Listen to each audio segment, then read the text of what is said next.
Hello everyone, क्या हाल है? आप सब बढ़िया होंगे। आज हम स्टार्ट करने वाले हैं कैपिटल स्ट्रक्चर। सीधा हम इलस्ट्रेशन करने वाले हैं, कॉन्सेप्ट ना पढ़ते हुए। कॉन्सेप्ट में इलस्ट्रेशन के साथ आपको टिक करा दूंगा। आपको कहीं पर भी कुछ इशू आता है तो आप कमेंट में मेंशन कर सकते हैं। उसके अलावा आप क्या कर सकते हैं, इस नंबर पर मुझे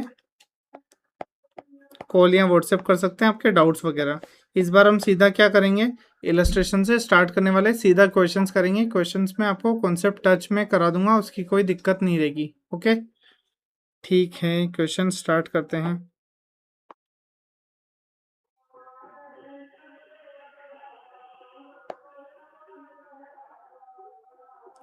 ठीक है, क्वेश्चन नंबर 1 स्टार्ट करते हैं। किसी को क्यूबी चाहिए तो मेरे नंबर पर क्या करना, व्हाट्सएप मैसेज डाल देना, सर क्यूबी रिक्वायर्ड है, तो मैं आपको फॉरवर्ड कर दूंगा। ठीक है, ओके, वंशिता स्टार्ट करें। Yes sir. ओके, क्वेश्चन 1 क्या बोलता है, रूपा लिमिटेड ईबीआईटी। ईबीआईटी बोले तो आपका 5 लाख। पहले इस क्वेश्चन में एक चीज ध्यान रखना, कभी भी नेट इनकम बोले, नेट ऑपरेटिंग इनकम बोले, मतलब आपको ईएटी मान के चलना है, earning after taxes, profit after taxes. ठीक है, ओके। कंपनी के पास 10% 20 लाख रुपीज के डिबेंचर्स है। ओके, इक्विटी जो है, कैपिटलाइजेशन रेट के क्या है, 16 है। ओके, आप मुझे बताओ के क्या है आपकी, 16। केडी आपको गिवन है 10%। ओके सर, तो आपको क्या पूछ रहा है, मार्केट वैल्यू पूछ रहा है, ओवरऑल कॉस्ट ऑफ कैपिटल पूछ रहा है। आप मुझे बताओ मार्केट वैल्यू कैसे निकाल दोगे, डेट की मार्केट वैल्यू तो वही रहती है जो गिवन होती है। इक्विटी की मार्केट वैल्यू कैसे निकालते हो, देखना, इक्विटी,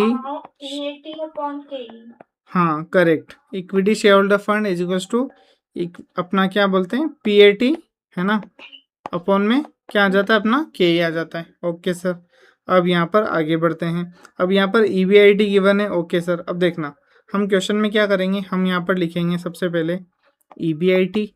ईबीआईटी क्वेश्चन में कितना गिवन है सर, 5 लैक्स। ओके, इंटरेस्ट कितना निकाल देंगे हम, इंटरेस्ट आ जाएगा हमारा 20 लैक्स का फंड है जिसपे 10% हमारा इंटरेस्ट है। 20 लैक्स का फंड है, 10% इंटरेस्ट, तो आपका इंटरेस्ट कितना हो जाएगा, 2 लैक्स आ जाएगा सर। ओके, तो आपको क्या करना है, अब आ जाएगा आपका अर्निंग्स बिफोर टैक्सेस। लेकिन क्वेश्चन में यहाँ पर देखो, कहीं पर भी टैक्सेस की इंफॉर्मेशन गिवन है क्या सर? No sir. नो, मतलब आप अज्यूम करेंगे कि ईबीटी ही आपका ईएटी है। ठीक है, क्वेश्चन की इंफॉर्मेशन नहीं है, इस वजह से हमने इसको सेम माना है। ये आ गया आपका 3 लैक्स का। ओके सर, अब आपको क्या करना है, इक्विटी शेयर होल्डर फंड निकालने के लिए 3 लैक्स अपॉन में क्या करेंगे, 16% है, कितना है, 16%। यस। तो आप मुझे बताओ equity share holder fund, equity capital कितने आ गई अपनी, 18,75,000। करेक्ट। आपको क्या निकालना है, आपको पहले निकालना है market value of equity and value of firm. Okay, तो पहला क्या निकालना है, market value of equity and, तो इक्विटी आ गई ये, डेट आ गया आपका 20 lakh, total value of equity पूछे तो ये आ गई, वैल्यू ऑफ डेट पूछे तो ये आ गई, और वैल्यू ऑफ क्या पूछे, फर्म पूछे, डेट प्लस इक्विटी, तो ये आ गई। ठीक है, इसमें कोई डाउट है क्या? नहीं सर, ओके, मैं ही बोल देता हूँ नहीं, है ना। ठीक है, अब ओवरऑल कॉस्ट ऑफ कैपिटल पूछा, ओवरऑल कॉस्ट ऑफ कैपिटल बोले तो केओ। हाँ सर, तो अब केओ कैसे निकालते थे सर, हमने कॉस्ट ऑफ कैपिटल तो पढ़ा है। कॉस्ट ऑफ कैपिटल में क्या करते थे हम, ये देखो केओ लिखा हमने यहाँ पर, और यहाँ पर इक्विटी शेयर होल्डर फंड में से क्या करेंगे, आपने इक्विटी शेयर होल्डर फंड का वेट लेना है। ठीक है, तो आपने क्या किया, के ई इंटू आपने वेट लिया, मतलब 1875 अपॉन में क्या आ जाएगा, 3875, राइट। Yes sir. और यहाँ पर क्या आ जाएगा, प्लस के डी में 20 लैक्स डिवाइड बाय क्या आ जाएगा, एक minute, value of firm correct, 38 lakh, correct. तो ये आ गया 20 लाख डिवाइड में 3875, इसको सॉल्व करो, ये आ गई आपकी 10%, ये आ गया आपका 16%, तो ओवरऑल क्या निकल जाएगा, 18 डिवाइडेड बाई 3075 इंटू 16%, ये आ गया 0.07742, और ये क्या आ जाएगी आपकी 20/38.75 इंटू 10%, परसेंट लगाना था, कितना आया, कितना है? 0.51612. 51612। ओके, इन दोनों को ऐड करो, क्या आ रहा है बताओ मुझे, इन दोनों को ऐड करना।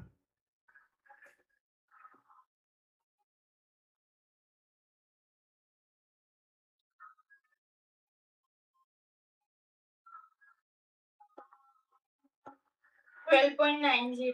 12.90। अब मुझे बताना, यहाँ पर आपका 12.90 के ओ आ गया, यहाँ पर 12.90 के ओ आ गया। तो एक ऑप्शन तो हमारा ये था, ये जो मैंने आपको ये क्यों करवाया, क्योंकि आप कॉस्ट ऑफ कैपिटल पढ़ के आए हो तो आपको इससे कनेक्ट हो गया, ठीक है। यहीं पर अगर हम ये फॉर्मूला करते क्या, सीधा EBIT divide by value of firm, तो हमारा सीधा आंसर आ जाता, क्या आ जाता, 5 लाख डिवाइडेड बाय 38,75,000, है ना। इसमें कोई डाउट? EBIT क्यों लिया सर यहाँ पे, क्योंकि वैल्यू ऑफ फर्म में डेट प्लस इक्विटी दोनों हैं, तो EBIT जो है वो इंटरेस्ट पेमेंट करने के पहले वाला लेंगे, और इक्विटी मतलब ऑब्वियसली डेट से पहले आ जाता है, ठीक है। आया समझ में? ठीक है। ओके, अब देखना यहाँ पर सिमिलर क्वेश्चन है। दोनों में से कुछ भी, कोई भी मेथड यूज कर सकते हाँ, कोई भी कर सकते हो, ये आप धीरे धीरे क्वेश्चन करोगे ना तो आपको इसकी ज़्यादा प्रैक्टिस हो जाएगी, तो ये भी इजी लगेगा। अभी मैंने ये क्यों कराया, ताकि आपको कंफर्ट आ जाए उस क्वेश्चन पे, ठीक है। क्योंकि ये अपना देखा देखा वो लगता है ना, तो अरे हाँ हाँ चलो देखा रहे, ये तो आता है यार, इतना तो आता है हमें, ऐसा, ठीक है। अटक रहा है क्या ओवरऑल, ओके, कि चल जाएगा? ठीक है सर, मैनेजेबल है। ओके ओके, ठीक है। क्वेश्चन नंबर 2, क्वेश्चन नंबर 2 क्या बोलता है, Indira limited has an EBIT of 1 lakh, okay. Company makes use of both debt and equity, okay. Firm के पास 10% डिबेंचर्स है 5 लाख के, और इक्विटी कितनी है, अब देखना, इक्विटी कैपिटलाइजेशन रेट मतलब के ही आपको गिवन है ना, ठीक है sir. You are required overall cost of capital बताओ, टोटल वैल्यू ऑफ फर्म बताओ। सिमिलर पूरा क्वेश्चन ऐसा कैसा ऊपर वाला है, इसको कॉपी करके हम आंसर कर सकते हैं क्या, कि इसमें कुछ दिक्कत है? सेम क्वेश्चन लग रहा कोई दिक्कत नहीं है ना, कोई दिक्कत नहीं है, ठीक है। तो आप ये क्वेश्चन कर लेना, कुछ भी दिक्कत आए तो आपको नंबर आपके पास है, मैंने अभी लेक्चर स्टार्ट होने से पहले ही दिया था, तो आप मुझे कांटेक्ट कर सकते हो। अब आ जाते हैं इस क्वेश्चन पर, determine optimum capital structure from the following rate, मतलब क्वेश्चन बोल रहा है कि देखो ऑप्शन क्या है, 1 option, 2 option, 3 option, 4 option, 5 option, 6 option, 7 option, मतलब थाला फॉर अ रीजन, ठीक है। आपके टोटल कितने, 7 ऑप्शन है, तो आपको 7 ऑप्शन में क्या करना है, KD हर ऑप्शन में अलग अलग है, एक बार 11 है, एक बार 11 है, एक बार 11.5 है, एक बार 12 है। KE आपका 13 है, 13 है, 14 है, मतलब हर चीज़ बढ़ती जाएगी, देखो क्योंकि आपका प्रोपोर्शन बढ़ेगा, यहाँ पर देखो proportion of debt to total value, मतलब पहले बिल्कुल 0 डेट था, अब क्या 0.1 डेट है, 0.9 इक्विटी है, 0.2 डेट है, 0.8 इक्विटी है, 0.3 डेट है, 0.7 इक्विटी है।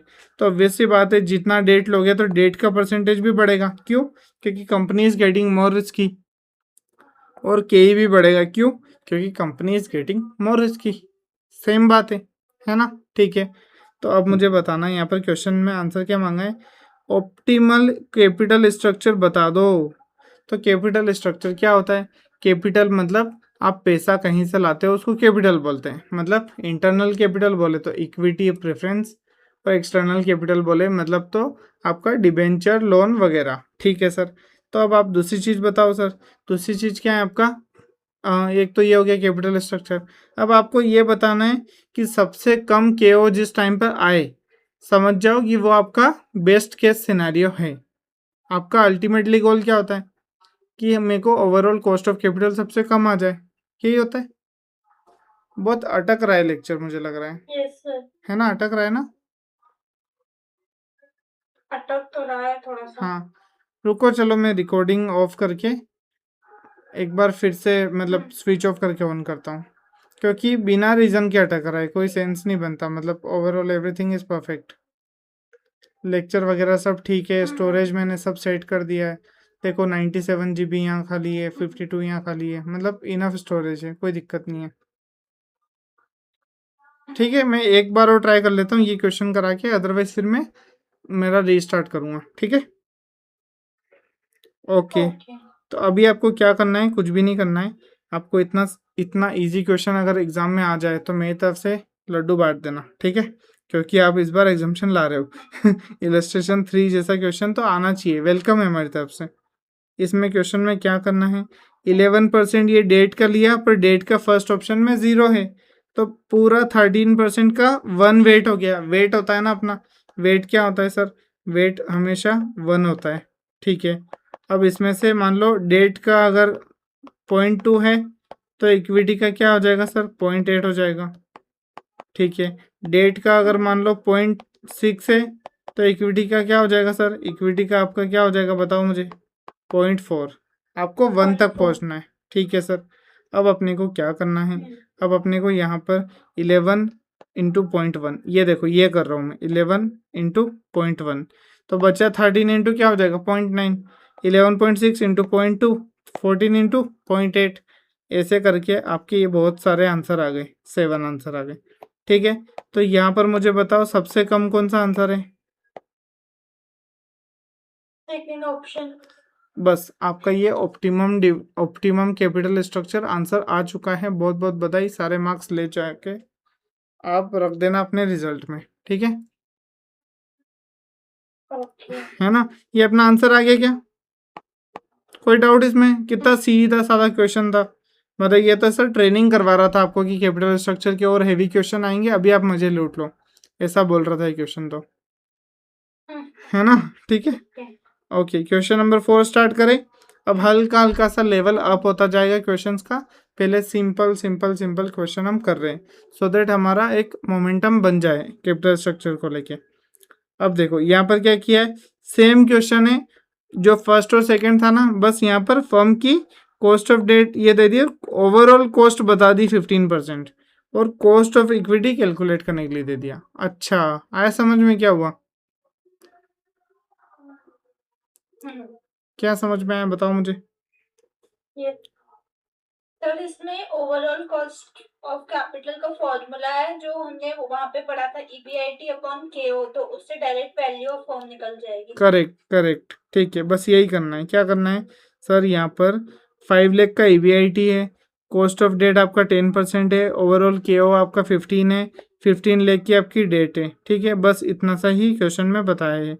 कैलकुलेट क्या करना है, total value, market value of the firm और cost of equity. Okay sir, तो आपने क्या लिखा, सीधा EBIT लिख दिया 5 लाख, इंटरेस्ट डिडक्ट किया 1.5 लैक्स, ओके, 3.5 लैक्स आपका क्या आ गया, earnings available for equity share holders. Okay, अब क्या KO अगर आपका गिवन है, ठीक है, तो क्या कर दिया आपने, ये देखना, ये ध्यान रखना, यहाँ पर आपने इक्विटी के टाइम पर 3,50,000 मतलब PAT डिवाइडेड बाय KE करते हैं तो शेयर होल्डर्स फंड आ जाता है इक्विटी का। लेकिन अगर EBIT डिवाइडेड बाय आप क्या करते हो, KO करते हो, तो आपकी वैल्यू ऑफ फर्म आ जाती। ओके सर, तो सीधा आपने क्या किया, 5 लाख डिवाइडेड बाय 0.15 मतलब ओवरऑल कॉस्ट ऑफ कैपिटल, तो आपका आंसर आ जाता है 33,33,333। चंदू के चाचन चांदी की चम्मच से चांद, वैसा वाला चल जाता है ना। ये ऐसा देखा, एक बार बोल के बताओ देखे। ठीक है, कैलकुलेशन ऑफ, एक बार फिर से बोलिए सर। क्या चंदू के चाचा वाला, वो बचपन में बहुत चलता था ना, हाँ। चंदू के चाचा ने चांद, चंदू के चाचा ने चांदी, क्या था वो, अरे एकदम बहुत बढ़िया, वो फ्लो में ही निकलता है ऐसे। चंदू के चाचा ने चंदू की चाची को चांदी की चम्मच से चांदनी रात में चटनी चटाई। फाइनली यस, मिल, इसके लिए मेरे को 10 मार्क मिलने चाहिए। ठीक है, वेरी गुड वेरी गुड। अरे वाह। कच्चा पापड़ नहीं हो पा रहा मुझसे क्रैक अभी तक, चंदू के चाचा हो गया है। ठीक है, तो अब कॉस्ट ऑफ इक्विटी पे आ जाते हैं। ठीक है सर, कॉस्ट ऑफ इक्विटी, अब देखो मार्केट वैल्यू डेट की 15 लाख है और ओवरऑल क्या है, फर्म की वैल्यू 33 लैक्स, तो रिमेनिंग क्या आ गया, इक्विटी। चलो, इतना क्वेश्चन हो गया। ओके, यहाँ पर टोटल वैल्यू बोला था, ये तो हमने लिख दी। अब बोल रहा है KE बता दो सर, तो KE आपकी अगर कॉस्ट ऑफ आपकी क्या आ गई, अभी इक्विटी की वैल्यू आ गई। ओके सर, अब आपको क्या करना है, अब आपको यहाँ पर पहले देखना, KE अगर निकालना है तो 18,33,000 ये आ गया है ना। देखना KE कैसे निकालते हो, फॉर्मूला बताओ, KE कैसे निकालोगे, PAT अपॉन में इक्विटी शेयर होल्डर्स फंड, ठीक है, ओके। हाँ तो पीएटी कितना था? पीएटी 5 लाख में से आपने इंटरेस्ट निकाल दिया 1.5 लाख, तो आपका क्या बचा? 3,50,000 आपका पीएटी बचा। ओके, तो अब यहाँ पर आपको क्या लिखना है? 3,50,000 आपका पीएटी बचा, और divide by equity share holder fund कितना है? 18 लाख कितना है? 33,333। हाँ 333 बोल दो, खत्म करो। ठीक है, 3,50,000 डिवाइडेड बाय 18,3333। आंसर आ जाता है 19.09%। ठीक है, आ गया आंसर आपका? ये आंसर मैच हो गया, बहुत बहुत बधाई, आपने क्रैक कर लिया। यहाँ पर अल्टरनेटिवली और भी ज्ञान दिया है, पर अपने को जरूरत नहीं है, अपने को सीधा इतना सा आता है ना, तो इतना सा कर लो, मार्क्स ले लो, घर बढ़ो, है ना? ठीक है, चलो बढ़िया। अब क्वेश्चन नंबर 5, क्वेश्चन नंबर 5 तक मैंने लिखवाया था क्या? 5 अपने को अभी करना है, 5 के बाद फिर 10 11 है ना? ओके, अभी क्या जैसा फ्लो चल रहा है ना, वैसा अपन चलते जाते हैं, है ना? सिंपल सिंपल क्वेश्चन आ रहे हैं, अपने को अभी सिर्फ कैपिटल स्ट्रक्चर पर कंफर्ट लेना है कि क्या होता है ना? ओके सर, अब आ जाओ क्वेश्चन नंबर 5 पर। अल्फा लिमिटेड बीटा लिमिटेड दो फॉर्म है, ठीक है सर, सब आइडेंटिकल है एक्सेप्ट कैपिटल स्ट्रक्चर, मतलब आपका के वगैरह सब आइडेंटिकल है। अल्फा लिमिटेड के पास 50% डेट है और 50% इक्विटी है, बीटा के पास 20% डेट है, 80% इक्विटी है। ठीक है, ये मतलब कैपिटल स्ट्रक्चर इसको ही बोलते हैं कि इसके पास कितना डेट और कितना इक्विटी है। ठीक है, फिर क्या बोला? The borrowing rate for both the companies 8%, no tax world. अच्छा, ये अलग ही दुनिया में जी रहे हैं, नो टैक्स वर्ल्ड। ठीक है, टैक्स हेवन कंट्रीज में ये लोग रह रहे हैं। Capital markets are assume to be perfect, मतलब कोई दिक्कत नहीं है, आर्बिट्राज वगैरह का सीन नहीं है। ठीक है, फर्स्ट क्वेश्चन में क्या बोला है आपको? If you own 2% of the shares of alpha Limited, determine your return if the company has net operating income of 3,60,000 and overall capitalization rate of क्या? 18%। मतलब आपका ये बोलना चाह रहा है कि आपका केओ जो है वो है 18%, नेट ऑपरेटिंग इनकम बोले तो क्या बताया था मैंने आपको? पीएटी नहीं, जनरली पीएटी मतलब बताया था मैंने, पर इस केस में अगर मतलब, एक मिनट रुको, देखो यहाँ पर देखो ये, हाँ मतलब कुछ कुछ क्वेश्चन में ऐसी हरकतें हैं, पर मोस्टली आप इसको ईबीआईटी मान के चलो, है ना? अदरवाइज यहाँ पर, हाँ ठीक है, आप अभी तो ईबीआईटी मान के चलो, बट अदरवाइज कुछ कुछ क्वेश्चन में इसको एज ए पीएटी भी ट्रीट किया गया है। ठीक है, तो अभी आप है ना नोट नेट ऑपरेटिंग इनकम को ईबीआईटी मान के चलो। ईबीआईटी कितना है आपका? ईबीआईटी आपका है 3,60,000, 3,60,000। ओके, तो आप इतना तो थोड़ा तो अपने को क्वेश्चन दिख ही रहा है। ठीक है, वैल्यू ऑफ कंपनी कितनी दे दी? वैल्यू ऑफ कंपनी अपने को क्वेश्चन में गिवन है क्या? वैल्यू ऑफ कंपनी क्वेश्चन में नहीं गिवन है। ठीक है, तो आपको सीधा यहाँ पर स्टार्ट करना है। Value of alpha limited, net operating income upon के। देखो ये यहाँ पर गलत टाइपिंग है, के ओ आना चाहिए, के ओ क्वेश्चन में गिवन है। ठीक है, तो के ओ आना चाहिए। तो कितना?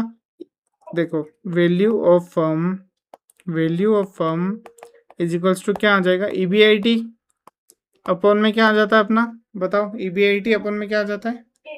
के ओ। हमेशा ये ध्यान रखना, के ई के ओ में कंफ्यूजन नहीं होना चाहिए। ये आपका 3,60,000 और डिवाइडेड बाय आपका क्या आ जाएगा? 18%। तो आपका आंसर आ जाता है 360 divided by 18%, 20 lakhs. Okay, okay sir. अब देखना, अब अपन अभी बात करें अल्फा लिमिटेड की। क्वेश्चन में क्या पूछा है? 2% शेयर अगर आपके पास है तो अल्फा लिमिटेड में, तो आपका रिटर्न बताओ, मतलब आपने कितना रिटर्न कमाया। तो आपका वैल्यू ऑफ कंपनी हो गया 20 लैक्स। हाँ सर। अब देखो अल्फा लिमिटेड में क्या बताया था?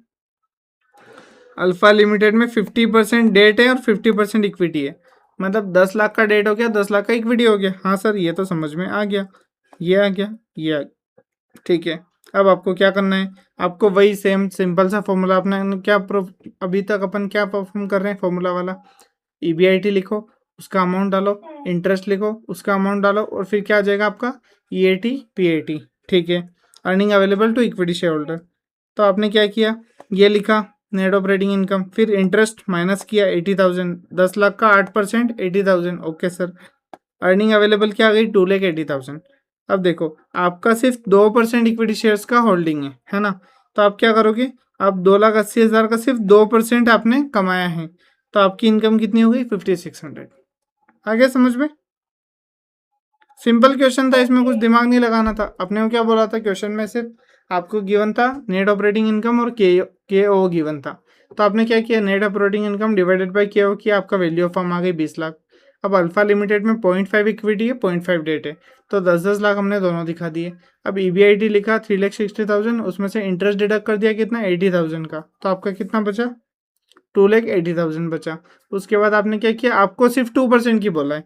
ये जो अर्निंग है ये किसकी अर्निंग है सर? ये अर्निंग्स है आपकी 100% की। आपको क्वेश्चन में बोला है कि आपके पास 2% शेयर होल्डिंग है, 2% ऑफ 280 कर दो, ये आपका आंसर आ गया, है ना? MCQ वगैरह में भी ऐसे छोटे से पॉइंट पूछ सकते हैं, ठीक है? Okay sir. फिर क्या बोला? Calculate the implied required rate of return, मतलब इम्प्लाइड रिक्वायर्ड रेट। ओके ठीक है, तो अपन को क्या करना है? KE निकालने की बोल दिया। तो KE के लिए क्या करते हैं बताओ मुझे? EAT या EAS जो भी हो, है ना? नोट एक्स में तो अपना यही होगा, ठीक है? डिवाइड बाय क्या करेंगे? KE, या फिर डिवाइड बाय क्या करेंगे? इक्विटी शेयर होल्डर फंड, यही करेंगे। ओके, ये कितना है? 2,80,000, ये रहा। Okay sir. और इक्विटी शेयर होल्डर फंड कितना था आपका? 10 lakhs, राइट? तो आपका कितना आ गया? 28% आपका आंसर आ गया है। यहाँ पर भी आ गया, मैच हो गया, बहुत बहुत बधाई, ठीक है? फिर पार्ट, अब आ जाओ बी पर। ये पार्ट मतलब ए का 1 पार्ट और सेकंड पार्ट। अब बी पर आ जाओ। बीटा लिमिटेड है same net operating income as alpha limited, मतलब 3,60,000 उसका भी EBIT है। फिर क्या बोला? Calculate the implied required rate of return on equity. Okay, और why does it differ from that of alpha limited, मतलब डिफरेंस क्यों आ रहा है ये बताओ। सेम आपको लिखना है। 20 लाख इसका भी आ जाएगा, क्यों? क्योंकि KO सेम है, EBIT सेम है, तो आपका ये इतना आ गया। डेट आपका 20% है, तो अब 4 लाख आ गया। इक्विटी आपका 80% है, तो 16 लाख आ गया, ठीक है सर? अब देखना, यहाँ पर आप लिखो EBIT। EBIT आ गया आपका 3,60,000। इंटरेस्ट कितना आ जाएगा बताओ मुझे ज़रा? 4 लाख का 8%, 32,000, 32,000, तो 332 आपका 328 आएगा। 328 यहाँ पर आ गया। ओके सर, ये बन गया आपका EAT EAS, क्योंकि नो टैक्स हेवन वर्ल्ड में हम जी रहे हैं, ठीक है? अब देखना, मुझे बताओ KE आपको निकालना है। आपके पास EAT है 3,20,000, इक्विटी शेयर होल्डर फंड कितना है? 16 lakhs, तो आपका KE कितना आ जाएगा? 320 अपॉन में 16, 20% आपका KE आ जाएगा। कोई दिक्कत इसमें? तो यहाँ पर सर एक मुझे बताओ बात, कि ये आया 28%, ये आया 20%, इसका क्या रीज़न है? थोड़ी मिस्टेक है, मतलब आंसर यहाँ पे 20.5% आया है। एक मिनट, कहाँ 20.5? यहाँ पर कुछ तो टाइपो है, आप उसको इग्नोर करो। आप तो बस आंसर देखो, 20 ही आना चाहिए, क्योंकि देखो ना। और रुको रुको रुको रुको रुको, टाइपो नहीं है, रुको रुको रुको, मैंने गलत लिख दिया। 328 है ना यहाँ से, तो ये तो लेके आ रहा हूँ मैं, 328 है ना? 328 है, ओके ओके, सॉरी, 328 है। तो अपने को 328 डिवाइडेड बाय क्या कर दो? 16, 20.5। हाँ, टाइपो का मैं इसकी बात कर रहा था, पहले ये 25 हो गया। टाइपो एक्चुअली ये थोड़ा सा लिखने में गलत आ गया, बाकी ये आंसर अपना सही है। ओके, अब देखना एक चीज़ ये समझना, कि ये 28 है सर और ये 20.5 है, इसका क्या कारण है हमें बताओ। ऐसा क्यों हो रहा है बताओ? आपको कुछ मतलब लग रहा है क्या? आपको कुछ लग रहा है तो बता दो, फिर मैं आपको सही आंसर बता दूंगा। बिकॉज जो नीचे वाला क्वेश्चन है ना, उसमें डेट की अमाउंट कम है, तो इस वजह से इंटरेस्ट कम चार्ज हुआ है, और इसलिए रेट इंक्रीज हो गया इक्विटी शेयर होल्डर का। करेक्ट करेक्ट करेक्ट, बस यही आंसर है आपका, ठीक है? पर एक्चुअली क्या हो रहा है कि प्रोपोर्शनेटली आप देखो, यहाँ आपने कमाया 2,80,000, यहाँ आपने कमाया 328, लेकिन आपका डेट बहुत कम था। आप खुद सोचो कि आपका इक्विटी बहुत ज़्यादा देखना है, लेकिन डेट तो कितना बेचारा 8% है, यहाँ पर भी बेचारा कितना है 8% है, ये कौन सा यहाँ पर ये 8% है, ठीक है। तो डेट तो बहुत कम होता है, तो आपको थोड़ा डेट रखना होता है। क्यों रखना होता है? क्योंकि आप उसका फायदा उठा सको। देखो मान लो शेयर होल्डर की एक्सपेक्टेशन है आपकी 20%, है ना, और आप कमा सकते हो 15%। आपकी शेयर होल्डर की एक्सपेक्टेशन है KE20 और आप कमा सकते हो R15, ठीक है। लेकिन अगर मान लो मैं 8% पे क्या ले आऊँ, KD लेके आ जाऊँ। क्या लेके आ जाऊँ? KD मतलब डेट डिबेंचर लोन कुछ भी लेके आ जाऊँ, तो मेरा एवरेज अगर 14% आ जाता है, ठीक है, और मैं कमा लेता हूँ 15%, तो मैं तो फायदे में आ जाऊंगा सर। अभी मैं लॉस में चल रहा था क्या इस केस में? 100% इक्विटी थी लेकिन मैं लॉस में चल रहा था, लेकिन यहाँ पर मेरा KO जो है वो 14% हो गया, तो यहाँ पर मैं प्रॉफिटेबल हो गया। कैसे? Just because of the introduction of KD, मतलब कैपिटल स्ट्रक्चर में डेट का बहुत ज़्यादा ज़रूरी रिक्वायरमेंट होती है। क्यों होती है? क्योंकि सर वो कम प्राइस पर मिलता है। Debt is cheaper than equity. Equity को फिक्स अमाउंट पे नहीं करना होता है, वी अग्री, पर डेट को फिक्स अमाउंट पे करके नक्की हो जाते हैं ना, बहुत सारा पैसा तो नहीं देना पड़ता है ना डेट को, वो वाली चीज़ है, ठीक है। ओके, यही रीज़न है आपका, यहाँ पर आप पढ़ा हुआ समझ लेना। देखो चीपर डेट फंड्स, आगे समझ में? Yes sir. ओके, अब क्वेश्चन नंबर हम करते हैं 11, ठीक है। 11 बहुत इजी, बहुत सिंपल क्वेश्चन है, बस आप साथ साथ में करते जाओगे, देखना आप बिल्कुल कम नहीं पड़ोगे इस क्वेश्चन में, ठीक है। Suppose that a firm has an all equity capital structure consisting of 1 lakh ordinary shares of rupees 10 per share. The firm wants to raise 2,50,000. अच्छा, फर्म को 2,50,000 एडवांस में मतलब पैसा रेज करना है। कितने ऑप्शन है? 3 ऑप्शन है। 25,000 इक्विटी शेयर इशू करे 10 रुपीज़ के, ओके। दूसरा ऑप्शन है डेट लेके आ जाए 8% पर। तीसरा ऑप्शन है 2,500 प्रेफरेंस शेयर इशू करे 100 ईच के 8% डिविडेंड रेट पे, ओके। पहला ऑप्शन क्या है? इक्विटी। दूसरा ऑप्शन डेट। तीसरा option preference, okay. If the firm's earnings before interest and taxes after additional investment are 3,12,500, मतलब और पैसा जो हमने इन्वेस्टमेंट वगैरह कर दिया उसके बाद हम 3,12,500 रुपये, 3,12,500 अगर कमा रहे, टैक्स रेट हमारा 50% है, तो आप हमें बताओ कि find the effect on earning per share under the 3 financing alternative, मतलब EPS पर कितना असर होगा।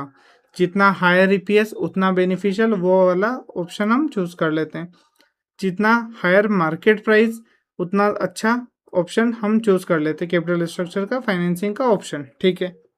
अब आपको क्या करना है? पहला ऑप्शन बनाओ ये इक्विटी फाइनेंसिंग, दूसरा बनाओ डेट फाइनेंसिंग, तीसरा बनाओ प्रेफरेंस फाइनेंसिंग, ठीक है। क्वेश्चन आपको समझ में आ गया क्या हो रहा है? Yes sir. ओके, तीनों में EBIT लिख दो। अपन ने बहुत जगह लिवरेज वगैरह में भी ये क्वेश्चन किया है, डेट है या नहीं है, फिक्स्ड एसेट है कि नहीं है, फिक्स्ड ऑपरेटिंग कॉस्ट है कि नहीं है, ठीक है। यहाँ पर इंटरेस्ट 0, यहाँ पर 20,000, क्यों? क्योंकि 2,50,000 का 8% कितना होता है? 20,000, और यहाँ पर 0 क्योंकि प्रेफरेंस शेयर्स आ रहे हैं, ठीक है। अब हमारा ये आंसर आ गया, PBT इतना, इतना और इतना, ओके। अब क्या करना है? अब टैक्सेस निकाल दो 50% रेट पे सीधा, तो इसका 50, इसका 50, इसका 50 कर दो, ठीक है। तो हम पहुंच गए यहाँ पर। अब क्या करो? अब 20,000 प्रेफरेंस डिविडेंड तो आफ्टर टैक्स डिडक्ट होता है, तो यहाँ पर अब क्या करो? प्रेफरेंस डिविडेंड निकाल दो, तो आपका आंसर आ जाएगा ये और ये, ओके। अब नंबर ऑफ इक्विटी शेयर्स बता दो, NOS कितना है? NOS सर आपका यहाँ पर 1 लाख था, 1,25 हो जाएगा, यहाँ पर 1 लाख था, 1 ही रहेगा, यहाँ पर 1 लाख था, 1 ही रहेगा। तो आप मुझे बताओ कि EPS कितना आ रहा है? 156 डिवाइड बाय 125, 1.25, 146 ये 1.46 हो रहा है, ये 1.36 हो रहा है। बेसिक 1 लाख से डिवाइड करना है। तो आप मुझे बताओ, आपके पास 3 ऑप्शन है, option 1, option 2, option 3, which is most favourable for you? Which is more जिसमें सबसे ज्यादा ईपीएस है। करेक्ट। क्यों सबसे ज़्यादा ईपीएस है? क्योंकि हमको तो शेयर होल्डर्स के लिए तो काम करती है कंपनी, तो ज़्यादा अर्निंग दे पाएगी तो ज़्यादा डिविडेंड दे पाएगी, डिविडेंड ना भी दे पाए तो रिटेन करके फिर ग्रोथ तो बढ़ा के देगी ना, शेयर प्राइस बढ़ जाएगा। तो इसलिए हमारा आंसर होगा 1.46। Okay, okay okay. ये पूरा क्वेश्चन था खत्म। अगर पी रेशियो मान लो सेम होता तो भी ईपीएस वाला ही आंसर होता, लेकिन पी रेशियो अगर 10 होता, 8 होता, 7 होता, मतलब पी रेशियो वेरी करता हर प्लान में, तो आपका फिर जब एमपीएस सबसे हाईएस्ट होगा वो वाला प्लान चूज करेंगे। तो एमपीएस यहाँ पर हाईएस्ट है तो हम ये प्लान चूज करते हैं 12.5, मतलब ऑल इक्विटी वाला। ठीक है, बस ये एग्जाम्पल के लिए दे रखा है, इस ओके क्वेश्चन सर। में उसकी इतनी रेलेवेंस नहीं थी कि पी रेशियो बताओ। यहाँ पर कहीं लिखा है क्या कि पी रेशियो से भी सोल्व करके बताओ? No sir. है ना, तो पी रेशियो वाला पार्ट आपको एग्जाम में अगर आ जाए तो करके नहीं आना है, बस बताना है कि पी रेशियो अगर सबका अलग अलग होता है तो डिसीजन होगा हाईएस्ट एमपीएस वाले का, और अगर पी रेशियो सबका सेम होता है तो डिसीजन होगा हाईएस्ट ईपीएस वाले का। ठीक है, ओके। ओके, हमारा 11th क्वेश्चन भी डन। कोई दिक्कत है क्या इसमें? No sir. है ना, इजी था। हाँ। ओके, बढ़िया। देखो कॉस्ट ऑफ अपना कैपिटल स्ट्रक्चर अभी तो ठीक ठीक जा रहा है, कोई दिक्कत नहीं है ना, बस ऐसा ही अपन चलाने की उम्मीद करते हैं इसको। ओके।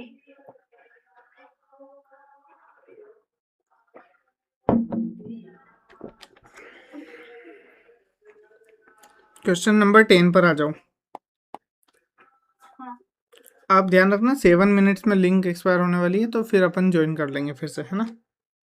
अभी क्वेश्चन ओके। तो स्टार्ट करते हैं तब तक। Blue limited all equity finance company है, रीपरचेज करने की गुंजाइश में है। रीपरचेज मतलब क्या होता है कि शेयर फिर से खरीद लेना। ऑब्वियसली रीपरचेज में आप हल्का सा हायर प्राइस देते हो, वरना कोई मार्केट में ना बेच के आपको बेचने क्यों आएगा, प्रैक्टिकली चीज़ है। ठीक है, and to replace it with 15% debenture of same amount, मतलब 275 लाख का वो लोग शेयर रिपरचेज करेंगे और उतना ही डेट ले लेंगे मार्केट से। ठीक है सर, क्यों ऐसा ऑब्जेक्टिव क्यों होगा कंपनी का? क्योंकि डेट चीपर होती है तो थोड़ा सा पैसा रिपरचेज कर लो और डेट से अरेंज कर लो, है ना। करंट मार्केट वैल्यू जो है वो 1750 लैक्स की है, मतलब कॉस्ट ऑफ अपना क्या बोलते हैं इक्विटी की और डेट मिला के 1750 की है। ओके, कॉस्ट ऑफ कैपिटल है इसका 20%। ठीक है, कंपनी का जो ईबीआईटी है ना वो एक्सपेक्टेड टू रिमेन कांस्टेंट, मतलब आप अभी शेयर परचेज रिपरचेज कर रहे हो और इक्विटी ला रहे हो, डेट ला रहे हो, तो उस वजह से भी जैसे मान लो अभी लेट से आपका 100% इक्विटी है। ठीक है, फ्यूचर में आपका लेट से 90% इक्विटी और 10% डेट होने वाला है, बट फिर भी जो आपका ईबीआईटी है ना, ईबीआईटी सेम रहने वाला है। ओके सर, कोई दिक्कत नहीं। कंपनी क्या बोल रही है, company has also policy of distributing its entire earning as dividend, मतलब सारा पैसा वो डिविडेंड के रूप में बांट देती है, चलेगा। Assuming corporate tax rate 30%, you are required to calculate the impact of following, क्या चेंज इन कैपिटल स्ट्रक्चर का क्या इफेक्ट होगा। एक मार्केट वैल्यू बताओ, ओवरऑल कॉस्ट ऑफ कैपिटल बताओ, कॉस्ट ऑफ इक्विटी बताओ। पहले क्या पूछ रहे थे आजकल कि सर आप क्या करो, ये बता दो और ये बता दो, या फिर ये बता दो और ये बता दो। अब सब पूछ लिया, मतलब ये क्वेश्चन थोड़ा सा और लेवल अप कर रहा है, तो हम धीरे धीरे आगे क्वेश्चन और हेवी होते जा रहे हैं, तो कोई दिक्कत नहीं है, बने रहिए। ठीक है, सवारी चलती रहेगी। ओके, सब अपन अच्छे से पूरा एफएम को बहुत इजी इजी बना के थोड़ा थोड़ा टुकड़े टुकड़े में करेंगे, छोटा छोटा करेंगे, पर करके हम अच्छे से कंप्लीट करने वाले हैं, है ना। ठीक है, अब क्या बोल रहे हैं, मार्केट वैल्यू ऑफ इक्विटी है नेट इनकम अपॉन के। हाँ सर, ये तो हमने को आता है। तो मार्केट वैल्यू अगर 1750 लैक्स है, हाँ, नेट इनकम क्या है आपका, के ई क्वेश्चन में गिवन है क्या, के ई यहाँ पर गिवन है 20। कैसे गिवन है सर 20? क्योंकि आप बताओ मुझे, यहाँ पर अभी तक 100% इक्विटी पे चल रहा था, तो मार्केट वैल्यू कितनी हो गई 1750 और के ई कितना हो गया 20%। ओके, तो आपने क्या किया, आपने ये वाला फॉर्मूला लगा दिया। क्या फॉर्मूला लगा दिया सर, इक्विटी शेयर होल्डर, अब के ई का फॉर्मूला लगा देते हैं, है ना। K is to P A T upon में इक्विटी शेयर होल्डर्स फंड, ठीक है। या फिर इस फॉर्मूले को हम ऐसे भी लिख सकते हैं, KO is equals to EBIT upon value of firm. क्यों? क्योंकि अभी तक हमारे पास डेट थी ही नहीं, तो EBIT और EAT दोनों अपना सेम हो जाता, ठीक है। तो अभी अपन पहले ये मान के चलते हैं, यहाँ पर 100% अपन इक्विटी है ना, तो अभी ये मान के चलते हैं, ठीक है। ओके सर, तो यहाँ पर हम क्या करेंगे, KE लिख देंगे 20%, PAT हमारा है नहीं, और हमारा इक्विटी शेयर होल्डर फंड कितना है 1750 लैक्स, है ना। इतना क्लियर है? हाँ सर, इतना क्लियर है। अब क्या करो, PAT क्या आ गया आपका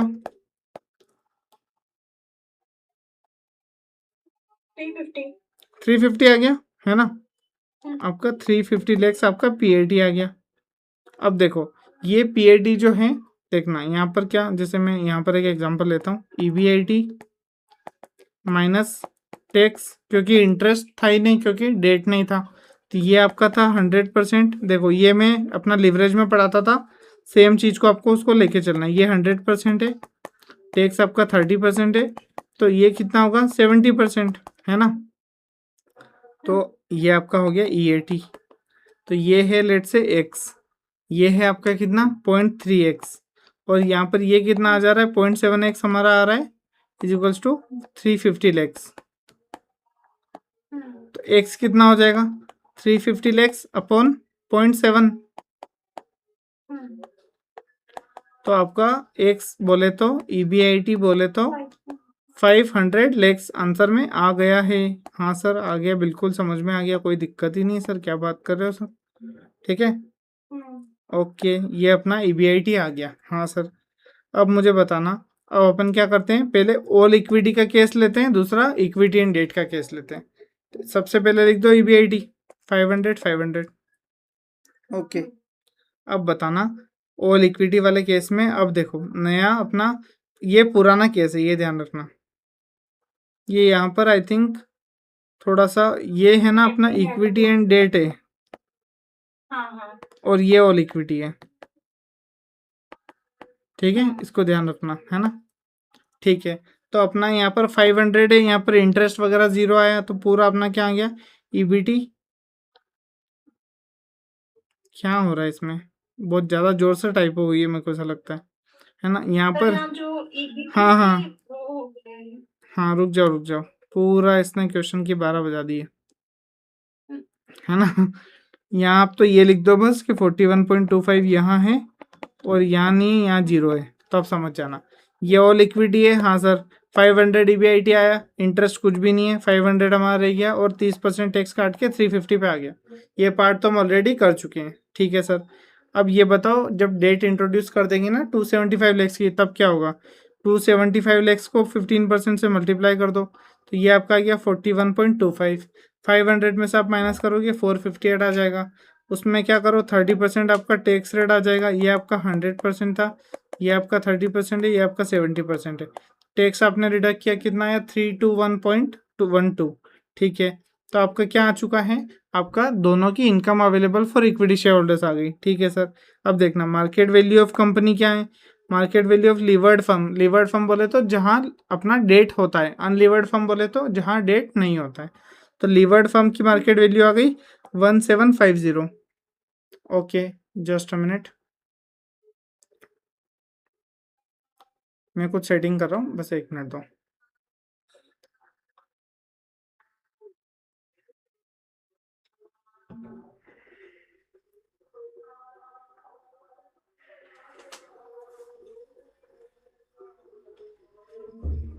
जस्ट अ मिनट, यहाँ पर आप देखो, मैं कर रहा हूँ तब तक।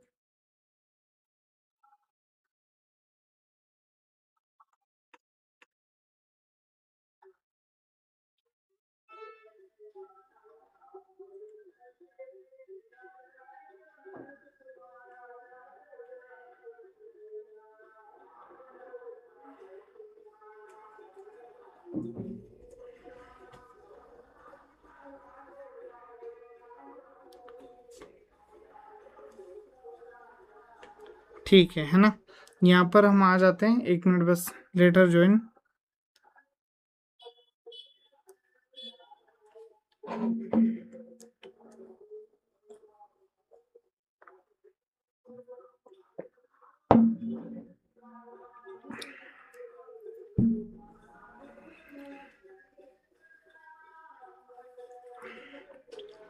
Just a minute. हाँ, मैं आपको तब तक बता देता हूँ कि अगर आपको मुझसे रिलेटेड कुछ भी डाउट है, मतलब मुझसे नहीं, एफएम से रिलेटेड कुछ भी डाउट है, तो 9630902017 पर आप मुझे कॉल कर सकते हो या आप व्हाट्सएप भी कर सकते हो, ठीक है। उसके अलावा अगर आपको एफएम प्रैक्टिस बैच खरीदनी है तो भी इसी नंबर पर आप मुझे कॉल कर सकते हो, ठीक है। और सी इंटर 0 to 50 अगर आप बैच देख रहे हो, आपको सीरीज़ अच्छी लग रही है, तो आप एटलीस्ट एक कमेंट कर दो कि सीरीज़ अच्छी है सर, आप और पढ़ाते रहिए, अच्छा लग रहा है, समझ में आ रहा है, ठीक है। अपने फ्रेंड्स के साथ शेयर करो और चैनल को सब्सक्राइब करो, क्योंकि हर बार मैं देख रहा हूँ व्यूज़ तो जो भी हैं, चलो जितने भी आ रहे हैं, तो उसमें सब्सक्रिप्शन रेट 100% नहीं है।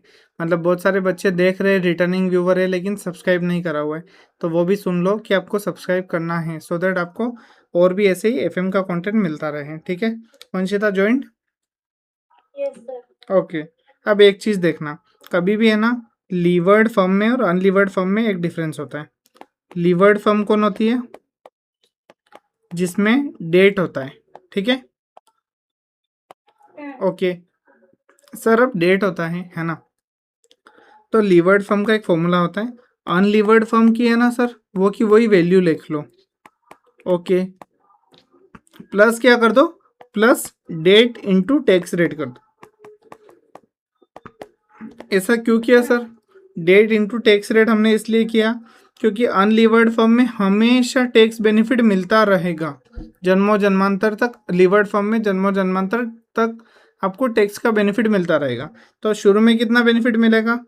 डेट इंटू क्या होगा, आपका इंटरेस्ट का अमाउंट आएगा, है ना। जो भी आपका इंटरेस्ट का अमाउंट आता है उस पे टैक्स रेट का बेनिफिट मिलेगा, ठीक है।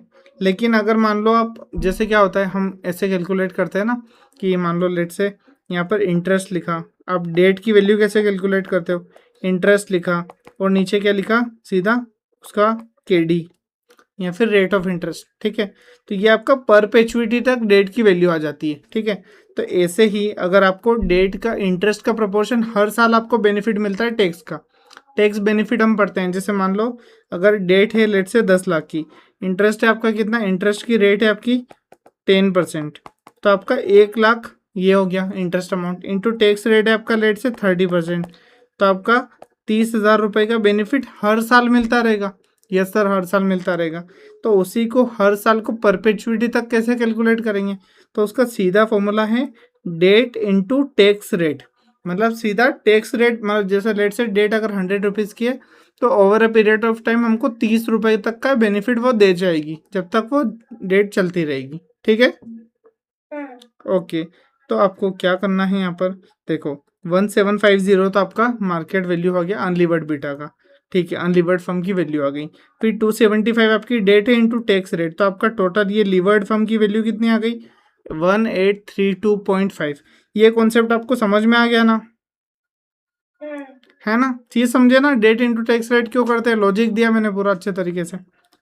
ओके सर, अब देखना, change in market value of the company 1832 से 1750, मतलब पहले कितनी थी 1750, हाँ सर। अब कितनी हो गई? अब अपना 1832, मतलब ये वाले कंपोनेंट की बात कर रहा है वो, 275 इंटू 0.3, मतलब 82.5 का अपना चेंज हो गया। ऑब्वियस सी बात है, जो चीज़ चेंज करेंगे वही तो मतलब चेंज होगा ना। ये तो बेसिक सी चीज़ थी, तो ये हमने वहीं पर पढ़ लिया, ठीक है। अब क्या होता है, the impact is that market value of company has increased by 82.5 lakhs due to replacement of equity with debt. मतलब आपने चीपर फंड्स को इंट्रोड्यूस कर दिया जिन पर टैक्स बेनिफिट भी मिलता है, उस वजह से आपको क्या हुआ, आपको और एडिशनली आपका ये इंट्रोड्यूस हो गई, क्या बोलते हैं, डेट। उसकी वजह से क्या हुआ, उसकी वजह से आपकी ओवरऑल मार्केट वैल्यू बढ़ गई, इंक्रीज हो गई, ठीक है। आया समझ में इतना पार्ट, इतना पार्ट आया? ओके। अब हम क्या कर रहे हैं, मार्केट वैल्यू हमने क्रैक कर ली, बहुत बढ़िया, शानदार, बहुत बहुत बधाई आपको, ठीक है। अब ओवरऑल कॉस्ट ऑफ कैपिटल निकालेंगे, फिर कॉस्ट ऑफ इक्विटी निकालेंगे, ठीक है। तो ओवरऑल कॉस्ट ऑफ कैपिटल कैसे निकालेंगे sir? Overall cost of capital आप यहाँ पर देखना, मार्केट वैल्यू आपकी 1832 हो गई, ठीक है। Market value of levered firm हो गई, ठीक है। इक्विटी परचेज आपने क्या किया पूरा, ओके। मतलब आपने क्या किया, 1832 में से 275 निकाला, तो आपकी इक्विटी कितनी बची, 1557.5 ये तो क्लियर है। हाँ सर ये तो क्लियर है। यहाँ पर आप सीधा ये भी लिख सकते थे 1750 में से 275 के आपने शेयर रीपरचेज कर लिए, तो आपकी अभी इक्विटी थी 1475। ये समझना, देखो आपके थोड़ा सा लेवल बढ़ रहा है, मेरे साथ जुड़े रहना बस, है ना। मैं एंड तक आपको चीज़ क्लियर करके जाऊंगा, ठीक है। आपका इक्विटी था पहले कितना था सर, पहले था 1750। फिर क्या हुआ सर, हमने रीपरचेज कर लिए शेयर। रीपरचेज कितने के कर लिए सर, रीपरचेज हमने कर लिए 275 लैक्स के। ओके, तो अब इक्विटी कितनी बची, नाउ इक्विटी कितनी बची 1750 माइनस 275 1475, ठीक है। ओके, नेटवर्क इशू आ रहा होगा शायद, कोई बात नहीं। अब देखो यहाँ पर plus increase in equity value, क्यों, क्योंकि मार्केट वैल्यू में जो चेंज आया उस वजह से डेट तो कांस्टेंट थी, तो बढ़ी क्या इक्विटी वैल्यू, 82.5 इक्विटी वैल्यू बढ़ गई। तो आपका क्या हुआ, रिवाइज्ड इक्विटी का फिगर क्या आ गया, मुझे कैलकुलेट करके बताओ, ऐड करके बताओ ज़रा।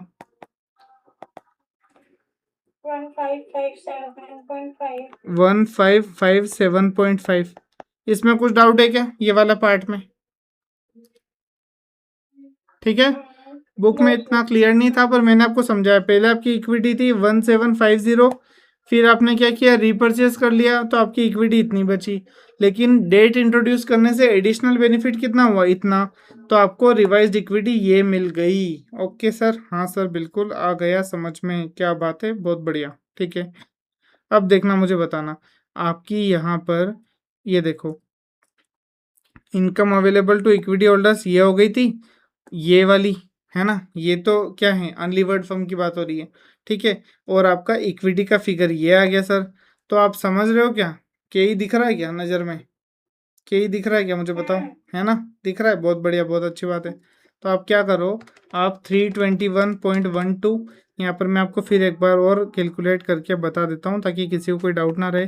के इक्वल्स टू क्या आ जाएगा आपका, PAT divide by equity share holder fund into 100, है ना। ओके, तो के ये आ गया 321.12, ये आ गया आपका 1557.50 इंटू 100। ओके, तो आपका कितना के आ गया, डिवाइड बाय 1557.50, 20.62% आपका के आ गया, आ गया क्या। Yes sir. ओके, तो अब एक बात बताओ, पहले के जो था वो 20 था, अब क्या हुआ, अब 0.62% बढ़ गया। ये किस वजह से बढ़ा, क्योंकि डेट इंट्रोड्यूस हो गई ना, इस वजह से बढ़ा। क्योंकि पहले कंपनी बिल्कुल भी उतनी रिस्की नहीं थी, अब आपको कितना 41 लैक्स का इंटरेस्ट आपको ईयरली पे आउट करना पड़ेगा, तो ये 0.62% जो है ना, ये उसकी वजह से इंक्रीज हो गया है, ठीक है। ओके, ये अपना इतना हो गया, हाँ सर इतना हो गया। कॉस्ट ऑफ डेट तो इजी थी, 15% है, पोस्ट टैक्स कर दो 1 माइनस 0.3, 10.5 आ गई। ओके, अब मुझे बताओ यहाँ पर आपको ये देखो, ये थोड़ा सा फेमिलियर लग रहा है, एकदम सीधा हम कॉस्ट ऑफ कैपिटल के ज़माने में आ गए, है ना। ये देख के अच्छा लग जाता है कि हाँ चलो ये तो इतना तो आता है, हाँ सर, है ना। तो इक्विटी लिख दो 1557, डेट लिख दो 275। अब देखो 1832 हो गया, तो इसका वेट निकालो, इसका वेट आया 0.85, कैसा आया सर, ये आया आपका 1557.50 अपॉन में क्या करा, ये लिखा 1832.5, 1832.5, तो इसको करो, आंसर क्या आ रहा है, 0.85। ठीक है, बहुत बढ़िया। अब यहाँ पर सेम क्या करोगे, यहाँ पर बस 275 लिख दो, है ना। वेट हमने बहुत कैलकुलेट किया है, फिर भी मैं आपको बता रहा हूँ सो दैट कंफर्ट हमारा फिर से मेंटेन रहे, कहीं पे भी खोए ना। तो ये अपना आ गया 0.15। ओके, अब देखो, अब क्या करो, कॉस्ट ऑफ कैपिटल आपने लिख दी 20 और यहाँ लिख दी कितनी 10.5, बस इसको इससे मल्टीप्लाई कर दो, इसको इससे मल्टीप्लाई कर दो, आपका आंसर आ जाएगा 19.11। 19.11 जैसे आपका आंसर आया, मतलब आपने क्या निकाल दिया, के ओ ओवरऑल कॉस्ट ऑफ कैपिटल 19.11, ठीक है। क्वेश्चन ने क्या पूछा था, क्वेश्चन ने पूछा था मार्केट वैल्यू बताओ 1832.5 बता दी, ओवरऑल कॉस्ट ऑफ कैपिटल बताओ 19.11 बता दिया, कॉस्ट ऑफ इक्विटी बताओ 20.62 बता दिया। क्या पूरा क्वेश्चन क्लियर है क्या? अच्छा क्वेश्चन था, बड़ा क्वेश्चन था, ठीक है, पर हमने पूरा मैनेज कर लिया अच्छे तरीके से। कोई दिक्कत आई क्या? No sir. ठीक है, सारे आंसर मैंने बता दी, यही अपने आंसर मैच हो रहे हैं। ठीक है, बहुत बढ़िया। अब हम क्या करेंगे, अब हम आएंगे, अब स्टार्ट करते हैं क्वेश्चन नंबर 6। ये हमारे क्वेश्चन कौन सा वाला, अब आगे बीटा वाला क्वेश्चन, ठीक है। ओके, क्या बोला है क्वेश्चन में? There are two companies, N limited and M limited, okay, same earnings before interest and taxes, मतलब ईबीआईटी, ईबीआईटी कितना है 20,000, ओके सर। एम लिमिटेड जो है लिवर्ड कंपनी, लिवर्ड कंपनी बोले तो जिसमें लिवरेज है, लिवरेज बोले तो जिसमें डेट है, ठीक है। अनलिवर्ड बोले तो जिसमें लिवरेज नहीं है, लिवरेज नहीं है मतलब डेट नहीं है, ठीक है, ओके। तो लिवर्ड कंपनी में डेट है 1 लाख की, 7% रेट ऑफ इंटरेस्ट पे, ओके। फिर कॉस्ट ऑफ इक्विटी, याद रखना, cost of equity, okay. Cost of equity of N limited मतलब अनलिवर्ड वाले की कॉस्ट ऑफ इक्विटी 10% है और एम की कॉस्ट ऑफ इक्विटी 11.5% है। एक बेसिक लॉजिक समझना, देखना, ये है एम लिमिटेड लीवर्ड वाली, ठीक है, ये एन लिमिटेड है, ये अनलीवर्ड वाली है। तो इसमें डेट है क्या? Yes sir. इसमें डेट है क्या? नो सर, ठीक है। इसका के जो है वो है 11.5%, इसका जो के है वो क्या है 10%। अब मुझे बताना कि सर इसका के 11.5, इसका के 10, तो ऐसा क्यों है सर? आपको कुछ समझ में आया क्या मैं क्या पूछना चाह रहा हूँ? बता मैं दूंगा पर आप चीज़ समझना, ठीक है। एम लिमिटेड है जो लीवर्ड है जिसमें डेट है, इसका के ज़्यादा है एन लिमिटेड में जिसमें डेट नहीं है। तो ऐसा क्यों सर? ऐसा एक ही रीज़न से है कि इसमें डेट है, तो डेट है मतलब हाई रिस्क, हाई रिस्क मतलब इक्विटी वाले बोलेंगे हमको हाई रिटर्न चाहिए, ठीक है। तो ये मैंने एक बेसिक लॉजिक समझाया कि इसमें हायर के ही क्यों है ना। अपने क्वेश्चन से इसका कोई खास रिलेशन नहीं है, बट हमने एक चीज़ समझ ली कि ऐसा क्यों हो रहा है। ओके सर, अब आगे बढ़ते हैं। क्या बोला क्वेश्चन में, ध्यान से सुनना। Calculate how, compute how arbitrage process will be carried on. Arbitrage मतलब क्या होता है बताओ जरा, आर्बिट्राज मतलब क्या होता है? आर्बिट्राज मतलब आपका ज़ीरो रिस्क, ठीक है, और हाई रिटर्न, हाई रिटर्न या फिर मतलब ये बोलो कि सम रिटर्न, ठीक है। मतलब रिस्क बिल्कुल नहीं है यहाँ पर। आप सोचो बिना रिस्क का रिटर्न होता है क्या? आपने कभी भी सोचा है कि कोई भी चीज़ में रिस्क है ही नहीं और रिटर्न मिल रहा है? बहुत लो प्रोबेबिलिटी होती है ऐसी चीज़ होने की, ठीक है। तो यही तो बोलते हैं कि आर्बिट्राज एक टाइम पे होगा और फिर ऑटोमेटिकली ख़त्म हो जाएगा। जैसे अपन ने एक क्वेश्चन कराया था क्या, कि एक कंपनी में ज़्यादा वैल्यूएशन है, एक कंपनी की कम वैल्यूएशन है, तो एक कंपनी में आप पैसा डालोगे ज़्यादा वाली में, ओवर प्राइस वाली में, तो वो गिर के दूसरी वाली के बराबर हो जाएगी, ठीक है। इस टाइप का क्वेश्चन हम यहाँ पर करने वाले हैं। पहले कॉन्सेप्ट समझ में आ गया, क्वेश्चन समझ में आ गया, स्टार्ट करें। ओके, देखो अब दोनों में सेम ईबीआईटी थी, सेम ईबीआईटी क्या है 20,000। तो आपने क्या लिखा, आपने लिखा sir M limited N limited दोनों का ईबीआईटी 20,000 20,000, ओके सर। अब इसमें डेट नील है, लेकिन एम लिमिटेड में कितनी है 1 लाख, ओके। इसमें इक्विटी है अपना 11.5, इसमें 10, इसमें केडी अपना 7, इसमें 0, ठीक है। इतना ये टेबल को मतलब ये इन्फॉर्मेशन को इन्होंने टेबल में लिख दिया। अब क्या करना है हमको ये देखना, ठीक है। Okay, value of equity is equals to NOI minus interest upon cost of equity. मतलब अगर मान लो मैं इक्विटी की वैल्यू बोलूँ, वैल्यू ऑफ इक्विटी है ना, तो इसका अगर मैं बोलूँ कि ईबीआईटी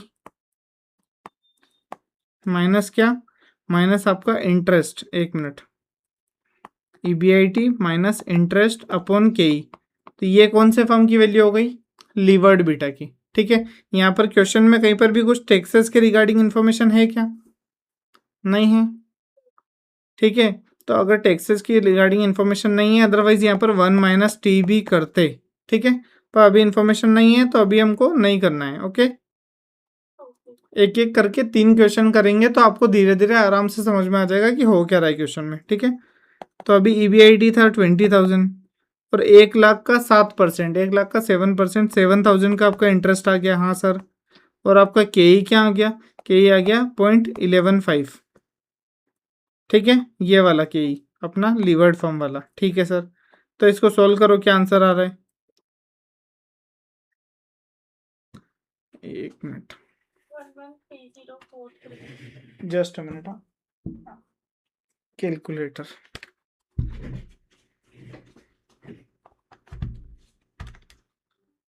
13,000 डिवाइडेड बाय 0.115। एक मिनट रुकना है ना, मुझे कुछ अर्जेंट कॉल आ रहा है, एक minute.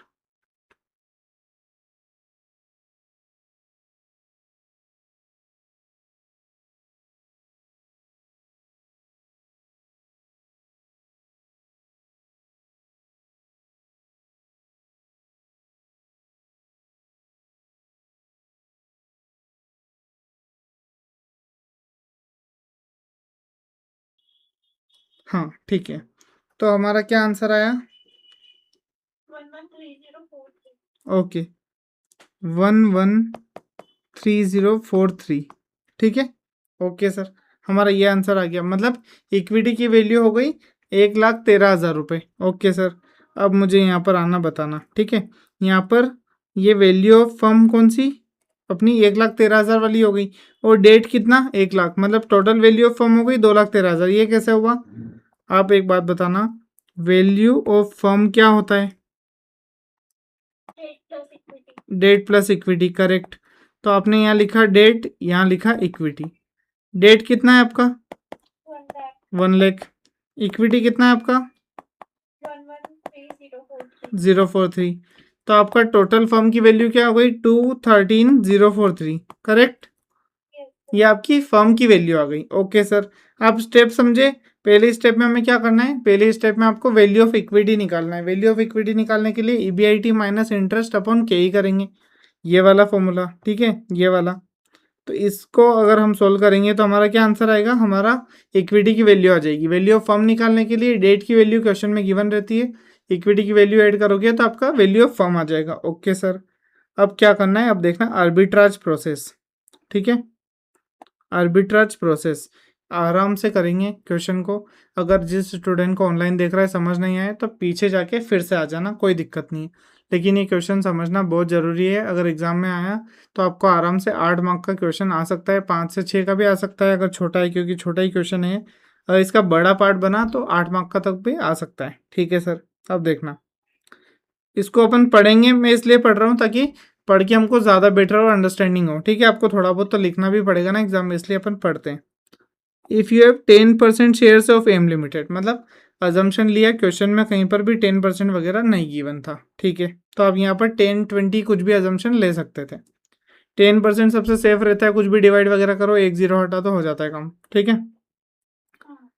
Your value of investment in equity shares is 10%, मतलब 1,13,000 अगर वैल्यू है, आप 10% होल्ड करते हो, मतलब आप कितना करोगे, आप 11,304 करोगे, 11,304, ये आ गया, ठीक है सर। फिर आप बताओ एंड रिटर्न कितना आएगा। रिटर्न आपने जैसे मान लो यहाँ पर 20,000 डाला, 1 मिनट में आपको एक एक करके समझाऊंगा, ठीक है। 1,300 ये कैसे आया, हम पूरा इसको डिराइव करेंगे। अब देखना, ये वाली चीज़ यहाँ तक आपकी हो गई है, ठीक है। अब क्या बोला, total resources money we have, मतलब आपने क्या किया, आपने जो ओवर वैल्यूड होता है ना उसको सेल करते हो, ठीक है। तो आपके पास 2 कंपनी है, ठीक है, आप समझना, एम लिमिटेड है और एन लिमिटेड है। एम की वैल्यू है आपकी कितनी, 1,13,000, कितना है 043, ठीक है। एन की वैल्यू है इक्विटी की 1 लाख, यहाँ पर 1 लाख डेट आ गया, हाँ सर आ गया। और यहाँ पर डेट नहीं होगा तो ये पूरा 2 लाख हो जाएगा, ठीक है, ये 2 लाख पूरा हो गया। तो अब यहाँ पर बताओ, यहाँ पर 2,13,043 की वैल्यू है, यहाँ पर एक वैल्यू कितनी है 2 लाख, एक वैल्यू है 2,13,000, कौन सा बड़ा है, 2,13,000। तो आपको क्या करना पड़ेगा, इसको सेल करोगे, इसको बाय करोगे, ठीक है। मतलब आर्बिट्राज में क्या होता है, एक कंपनी के शेयर बेचो, एक कंपनी के शेयर खरीदो, बीच में क्योंकि मार्केट इक्विलिब्रियम में नहीं है तो बीच में आप पैसा कमा लोगे, बिल्कुल रिस्क नहीं लेना है। इसके शेयर आपको क्या करने हैं, बेचने हैं, इसके शेयर खरीदने हैं, और जो भी डिफरेंशियल फिगर होगा वो आपका प्रॉफिट होगा, ठीक है। ओके सर, तो आपने क्या किया, आपने यहाँ पर पहले इसका इक्विटी देखना, आप यहाँ पर इक्विटी आप क्या करोगे, सेल करोगे 10%। तो अब सर ये डेट में से क्या करें, क्योंकि रेशियो तो मेंटेन करना पड़ेगा, जो भी इसका क्या रेशियो है अभी, जो भी रेशियो है लेट से इसका 10% तो इसका 10% इक्वल आएगा। किसी भी दो चीज का 10% लेंगे तो रेशियो बिगड़ेगा क्या। जैसे मान लो लेट से मेरे पास डेट है 1 लाख की, इसी क्वेश्चन को लेके चलते हैं। इक्विटी है 1,13,043। अगर मान लो मैं इसका 10,000 शेयर सेल करूं, सॉरी 10%, ठीक है, तो 11,304 रुपये, ओके। और दूसरा मैं क्या करूं, दूसरा मैं इससे 10,000 रुपये बोरो करूं या फिर शेयर करूं, जो भी आप समझो, ठीक है, इज इक्वल्स टू। अब दोनों का मुझे बताओ क्या आंसर आ रहा है। ये तो 90,000 आ गया, ये क्या है दूसरा वाला, -10%, 1,07,139। ओके, अब देखना इनका जो रेशियो था, किसका, इसका, इसका और इसका, वो सेम रेशियो इसका और इसका आएगा, ठीक है। आप कैलकुलेट करके एक बार देख लो, 1 लाख डिवाइडेड बाय 113,043, तो आपका रेशियो क्या है सर, हमारा रेशियो है 0.8846। अब इसका रेशियो देखो, 90,000 डिवाइडेड बाय 101,739, 0.8846। तो आपने रेशियो प्रॉपर मेंटेन कर लिया, हाँ सर प्रॉपर मेंटेन कर लिया, इसमें कुछ डाउट है क्या। तो दोनों का 10% आपको लेना है, ठीक है। तो अब समझना है यहाँ पर क्वेश्चन, एक एक चीज हम पढ़ के कर रहे हैं, कुछ भी डाउट आए तो आप मुझे पूछना, कोई दिक्कत नहीं है, ठीक है। तो आपने क्या किया, आपने यहाँ पर 11,000 के तो ये शेयर बेच दिए, और यहाँ पर बोरो कर लिया, मतलब उससे पैसा उधार ले लिया, यहाँ की डेट आपने कम कर दी। पहले आपकी डेट थी यहाँ पर ये 1,13,000 इक्विटी थी, और 1 लाख डेट थी, तो दोनों का 10-10% लिया, तो आपके पास इनकम कितनी हो गई, आपके पास पैसे हो गए बहुत सारे, बहुत सारे नहीं बोलना है, 21,000 रुपये पैसे हो गए, ठीक है। हाँ सर, अब आपको क्या करना है, आपको 2 लाख में 10% लेना है, मतलब जहाँ से आपने 10% बेचा, मैंने क्या बताया था, यहाँ पर आप ये वाली कंपनी में बेचो, ठीक है, और इसमें खरीदो। तो यहाँ का अगर 10% आपने बेचा है, तो यहाँ का आप क्या करोगे, 10% आप खरीदोगे, ठीक है, क्योंकि दोनों का ईबीआईटी कितना है देखना, दोनों का ईबीआईटी आपका कितना है 20,000। तो अगर आपको जैसे लेट से इसमें जितनी इनकम आ रही है उतनी इसमें भी आ जाएगी, क्यों, क्योंकि दोनों कंपनी प्रॉफिट तो सेम है।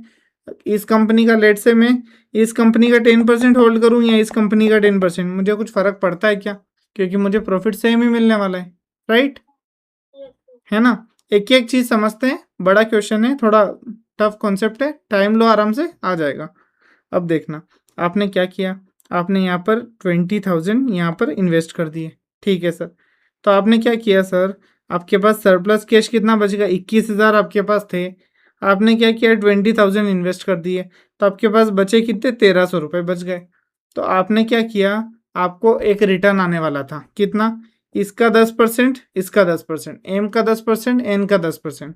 तो आपके पास 21,000 रुपये थे, आपने 21,000 रुपये में ये सामान बेचा, एम लिमिटेड के शेयर्स वगैरह डेट वगैरह बेची, और आपने क्या किया, एन का खरीद लिया। तो आपने ये जो 1,300 रुपये ये आपका प्रॉफिट हो गया, तो इसको बोलते हैं आर्बिट्राज प्रॉफिट। नेक्स्ट क्वेश्चन करेंगे और ज़्यादा क्लैरिटी हमको आ जाएगी, ठीक है। Arbitrage profit, okay sir. अब देखना यहाँ पर क्या बोल रहा है, योर रिटर्न, ये रिटर्न भी मैच करके बताएगा। Your return is equals to 10% EBIT of unlevered firm minus interest to be paid for borrowed fund. मतलब आपने क्या किया, जिस कंपनी की 2 लाख वैल्यूएशन थी उसका 10% आपका शेयर है, ठीक है। तो अगर जिस कंपनी में 20,000 का ईबीआईटी है तो आपका ईबीआईटी कितना हुआ, कितना है सर, जिस कंपनी की वैल्यूएशन 2 लाख है, आपके पास 10% शेयर है, तो जिस कंपनी का ईबीआईटी 20,000 हुआ, मतलब टोटल 2 लाख का 20,000 हुआ, तो आपका तो 10% है, तो 20,000 का 10% कितना होगा, 2000। तो ये आपका शेयर हो गया 2000। ओके। और आपने क्या किया, जो 10,000 यहाँ से बोरो करके लाए थे ना, यहाँ से ये वाले 10,000 जो आप बोरो करके लाए थे ना, इस वाले 10,000 का आप ब्याज भी तो दोगे। ब्याज कितना है, 7%। 7% ऑफ 10,000 मतलब 700 रुपये। तो आपकी नेट इनकम हो गई 1300। Okay sir. अब एक चीज़ बताना मुझे, है ना, यहाँ पर आपका एम लिमिटेड का ईबीआईटी बनाता हूँ, है ना, एम लिमिटेड। ओके। ईबीआईटी था आपका 20,000। फिर माइनस इंटरेस्ट करते हैं, तो इंटरेस्ट कितना आ जाता था, 7,000। 1 लाख का 7%, 7,000। Okay sir. बचता था आपका 13,000। अब आपका ये ईएटी बोल दो या ईएईएस बोल दो, earning available for equity share holders, ठीक है। Okay sir. अब मुझे बताना, आपकी होल्डिंग इसमें 10% थी एग्जाम्पल के हिसाब से, तो आपका प्रॉफिट कितना हुआ, 1300 रुपये, राइट। तो आप एम लिमिटेड में 1300 कमाते थे। अब सिचुएशन में क्या हुआ कि आपने एन लिमिटेड में पैसा डाल दिया एम से निकाल के, तो एम का ईबीआईटी कितना था, एन का EBIT is equals to 20,000। Okay. इसमें कुछ इंटरेस्ट वगैरह कुछ भी नहीं, अनलिवर्ड फॉर्म है। Okay sir. तो सीधा इसका 10% आपका प्रॉफिट हो गया। 10% कितना हुआ, 2,000 हुआ सर। लेकिन एक चीज़ मत भूलना कि आपने यहाँ पर जो 20,000 डाले ना, उसके लिए आपने यहाँ से 10,000 रुपये के लिए लोन भी लिया था। यहाँ से ये इक्विटी था इतना पार्ट, ठीक है, ये सेल किया था, पर ये लोन भी तो लिया था। तो आपने ये लोन पर ब्याज भी चुकाना है सर। तो ब्याज कितना होगा, 10,000 का 7%, 700 रुपये। Okay sir. तो आपका नेट प्रॉफिट कितना हुआ था, नेट प्रॉफिट हुआ था आपका 1300। तो यहाँ पर पहले आप कमाते कितना, 1300। अब कितना कमा रहे हो, 1300। तो आप मुझे बताओ, आपने एम के शेयर रखे हैं एन के, फायदा बराबर हुआ क्या, हाँ। है ना, कोई दिक्कत है इसमें, कोई दिक्कत नहीं है। तो आपको बस एक चीज़ का और ध्यान देना है, किस चीज़ का ध्यान देना है, कि आपने ये जो है ना, ये आपने प्रॉफिट कमा लिया, आपने ये जो खेल किया ना, इसको बेचो ना उसको खरीदो ना, ये किया, तो आपने 1,300 रुपये कमा लिए। मतलब पहले आपको 21,300 रुपये लगा के 1,300 रुपये कमाने का मौका था। अब आपने क्या किया, अब आपने सिर्फ 20,000 लगाए और 1,300 रुपये कमा लिए। तो आपका ये वाला जो पार्ट है ना, 1,300, ये आपका हो गया आर्बिट्राज प्रॉफिट। इसको क्या बोलते हैं, आर्बिट्राज प्रॉफिट। क्वेश्चन आया समझ में, अपने को 17 मिनट्स लगे हैं एक छोटी सी चीज़ को समझने में, पर आपको चीज़ समझ में आई क्या, मुझे बस ये बता दो। 100% नहीं आई, बट कुछ कुछ पार्ट आ गए अच्छे से। हाँ ठीक है, कोई बात नहीं, अपन और क्वेश्चंस करेंगे तो आ जाएगी, वो टेंशन नहीं है। पर कॉन्सेप्ट अपने को देखो, मैंने क्या क्या चीज़ें बताई, एक बार मैं फटाक से 1 मिनट में रिवाइज करा देता हूँ। कि एम लिमिटेड लीवर्ड कंपनी है, एन लिमिटेड अनलीवर्ड कंपनी है। एम लिमिटेड मतलब लीवर्ड मतलब जिसमें लिवरेज है, लिवरेज मतलब डेट है जिसमें। तो ये यहाँ पर उसका के ही हमेशा अनलीवर्ड वाले से ज़्यादा रहेगा, क्यों, क्योंकि उसमें डेट आ गई है, मतलब वो रिस्की कंपनी हो गई है। पहली चीज़ ये हो गई। वैल्यू ऑफ इक्विटी के लिए आप क्या करते हो, ईबीआईटी माइनस इंटरेस्ट करते हो और फिर 1 माइनस टैक्स भी करते हो, और इवन प्रेफरेंस डिविडेंड होगा तो वो भी करोगे। ओके। लेकिन यहाँ पर क्या हुआ सर, यहाँ पर ईबीआईटी माइनस इंटरेस्ट इसलिए किया क्योंकि टैक्स की इन्फॉर्मेशन नहीं थी, डिवाइड बाई के ही कर दिया, ये तो बेसिक चीज़ें सबको आता है। ओके। अब ये आपने जैसे ही किया, तो आपको क्या आ गया, आपको इक्विटी का फिगर आ गया 1,13,000। आपके पास डेट का फिगर 1 लाख ऑलरेडी गिवन था, तो आपने टोटल किया 2,13,000 बन गया, बहुत बढ़िया। अब एक कंपनी थी जिसकी वैल्यू थी 2,13,000, एम लिमिटेड। एन लिमिटेड की वैल्यू थी जो अनलिवर्ड थी, जिसकी मतलब टोटल वैल्यू थी 2 लाख। 2 लाख कैसे आया, 2 लाख ऐसे आया, 20,000 डिवाइडेड बाय के ई, तो 0.10, ठीक है। Okay sir.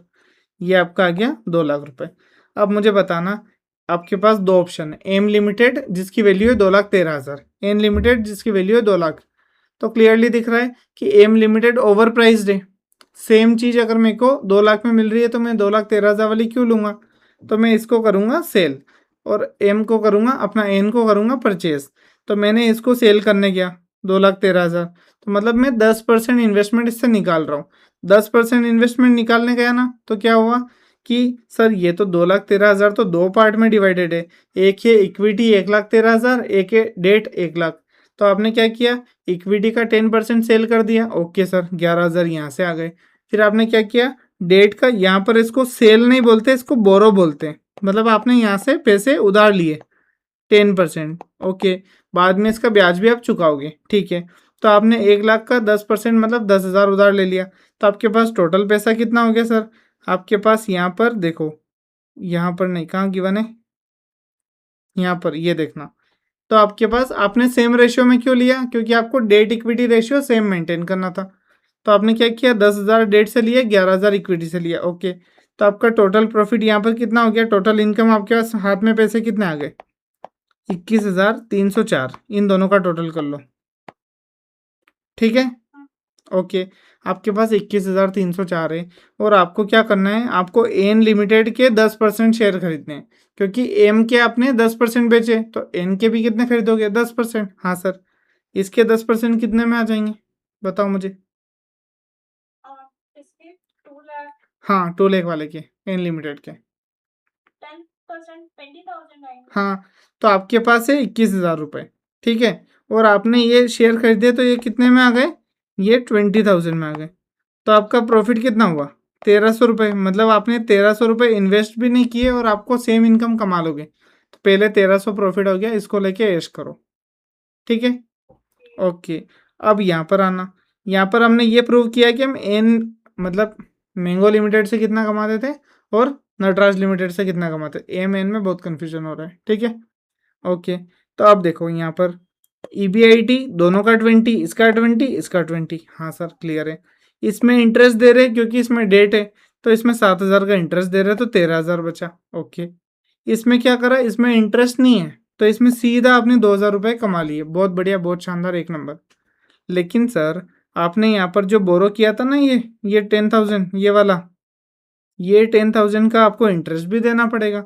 तो आपने 700 रुपये इंटरेस्ट दे दिया, तो बचा कितना? 1,300 रुपये। तो आप एम में थे जब भी 1,300 कमाते थे, एन में आए जब भी 1,300 कमा रहे हो। लेकिन आपका पहले इन्वेस्टमेंट था 21,304 रुपये, अब इन्वेस्टमेंट है 20,000। तो आपने 1,304 के कम के इन्वेस्टमेंट पर उतना ही प्रॉफिट कमा लिया। समझ में आया? काफ़ी मतलब थोड़ा हेवी था, आई नो, बट समझ में आ गया होगा आई थिंक। मैंने पूरा क्वेश्चन डबल समझा दिया है ना? ओके, ठीक है, पूरा क्वेश्चन मैंने पैटर्न पूरा समझा दिया है ना? ओके, अब हम करेंगे अगला क्वेश्चन, क्वेश्चन नंबर 7, ठीक है। धीरे धीरे समझ में आएगा, कोई दिक्कत नहीं है ना। इस क्वेश्चन में शायद और क्लैरिटी मिले, है ना। अब देखो, यहाँ पर आपको आर्बिट्राज पहले ये करा दूँ, फिर डिफरेंस बताऊंगा, वरना पता चले पहले से ही और बाउंसर जा रहा था, अब सीधा मुंह पे आ गया, है ना। तो अपने को अभी क्वेश्चन नंबर 7 करना है। क्वेश्चन नंबर 7 क्या बोलता है सर? पहले मैं मीटिंग की लिंक फिर से भेज देता हूँ, 1 मिनट रुको। हाँ, वरना बीच में जाएगी तो फ्लो बिगड़ेगा।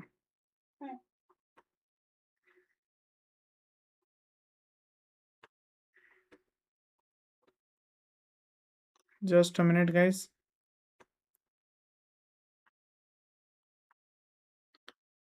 तब तक किसी स्टूडेंट को अगर कुछ भी डाउट हो, तो आप इस नंबर पर मुझे कॉल या व्हाट्सएप कर सकते हो। आपके डाउट्स भी मैं ले लूँगा, और उसके अलावा क्या करूँगा कि आपको अगर क्यूबी वगैरह की रिक्वायरमेंट है, तो मैं आपको फ्री में फॉरवर्ड कर दूंगा, जस्ट टेक्स्ट मी। एंड उसके अलावा अगर कोई डाउट नहीं हो, जो लेक्चर ये देख रहे हो, तो आपसे रिक्वेस्ट है कि सब्सक्राइब कर लो चैनल को, लाइक कर दो, शेयर कर दो अपने फ्रेंड्स के साथ जिनको रिक्वायरमेंट हो, और साथ साथ में क्या कर दो, कमेंट कर दो यार। कमेंट कर दो कि सर लेक्चर अच्छा लग रहा है, कमेंट कर दो कि सर मज़ा आ रहा है, पढ़ाओ, ऐसे ही चलने दो। और आपको क्या क्या चाहिए, कोई इंपॉर्टेंट क्वेश्चन चाहिए, किसी को एमसीक्यू डिस्कशन चाहिए, जो भी आपको रिक्वायरमेंट है, आप मुझे कमेंट बॉक्स में बता सकते हो। मैं कोशिश करूँगा कि वो रिक्वायरमेंट्स पूरी फुलफिल हो जाए, ठीक है। किसी को कुछ भी लगे तो जस्ट आप कमेंट कर सकते हो। अगर आपको कुछ नहीं लग रहा है, तो आप जनरल कमेंट भी कर सकते हो कि सर लेक्चर वगैरह अच्छे लग रहे हैं, बढ़िया पढ़ा रहे हो, 1 नंबर, सही चल रहा है, ठीक है। ये भी आप कमेंट कर सकते हो। जस्ट अप्रिसिएशन भी तो कर ही सकते हो ना, क्योंकि मैं तो आपसे कोई पेड बेच तो है नहीं, फ्री बेच है, तो आप इसके बस मज़े लो। ओके, एंड अच्छे से पढ़ो, पास हो जाओ, मेरे को आके रिजल्ट भेज देना, ठीक है। कमेंट भी कर देना कि सर मैं सीए फाइनलिस्ट बन गया हूँ या बन गई हूँ। ओके, ठीक है। क्वेश्चन नंबर 7 हम स्टार्ट करने वाले हैं।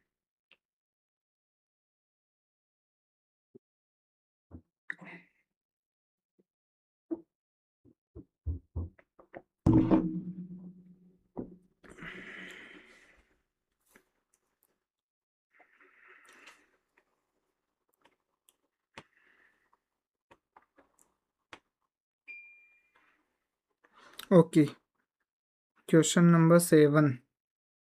2 मिनट का अगर किसी को ब्रेक लेना हो तो आप ले सकते हो, मैं बस स्टार्ट करने वाला हूँ।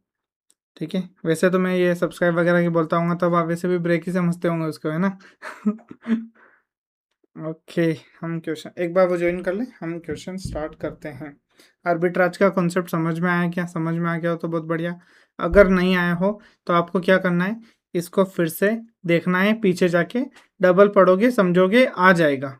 ट्रस्ट करो खुद को, थोड़ा सा दिमाग खोल के बैठो, रिलैक्स हो जाओ। मैंने डबल पूरा समझा दिया है। एक सिमिलर क्वेश्चन करेंगे तो आपको फिर समझ में आ जाएगा किसको बेचना है, किसको खरीदना है।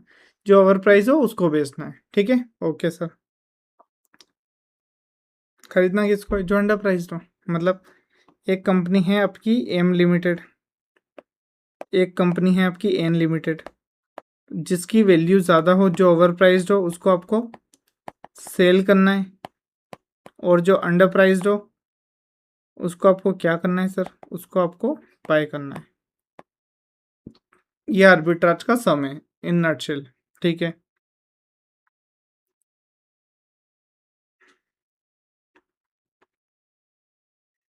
क्या इशू आ रहा है? 1 मिनट।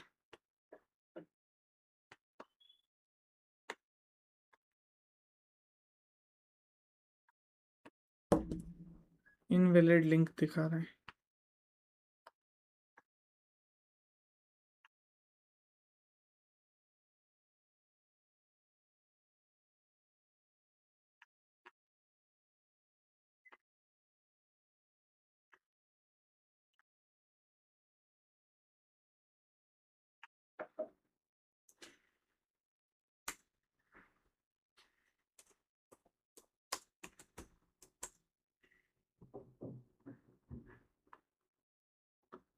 ले लो 2 मिनट का ब्रेक, एक्चुअली उसको ज्वाइन होने में टाइम लग रहा है, आप ले लो 2 मिनट का ब्रेक। फिर हम आर्बिट्राज का नेक्स्ट सम करेंगे, इसमें भी अच्छी हम ग्रिप बनाने वाले हैं। आर्बिट्राज का हुआ तो मैं एक सम आपको सेपरेटली दे दूंगा, तो आप उसको देख लेना, आपको कभी भी डाउट लगे तो।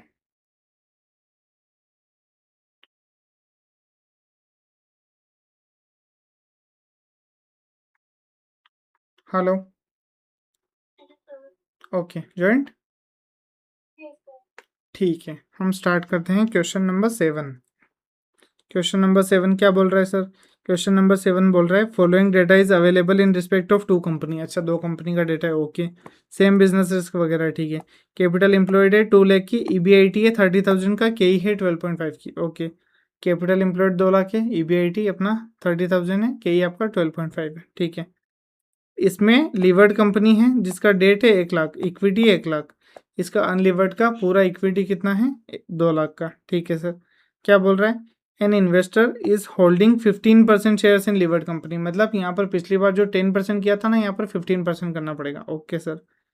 Calculate the increase in annual earning of investor if he switches is holding from levered to unlevered. मतलब अगर लीवर्ड कंपनी से अनलीवर्ड कंपनी में वो होल्डिंग शिफ्ट करता है तो उसकी अर्निंग्स बताओ, ठीक है।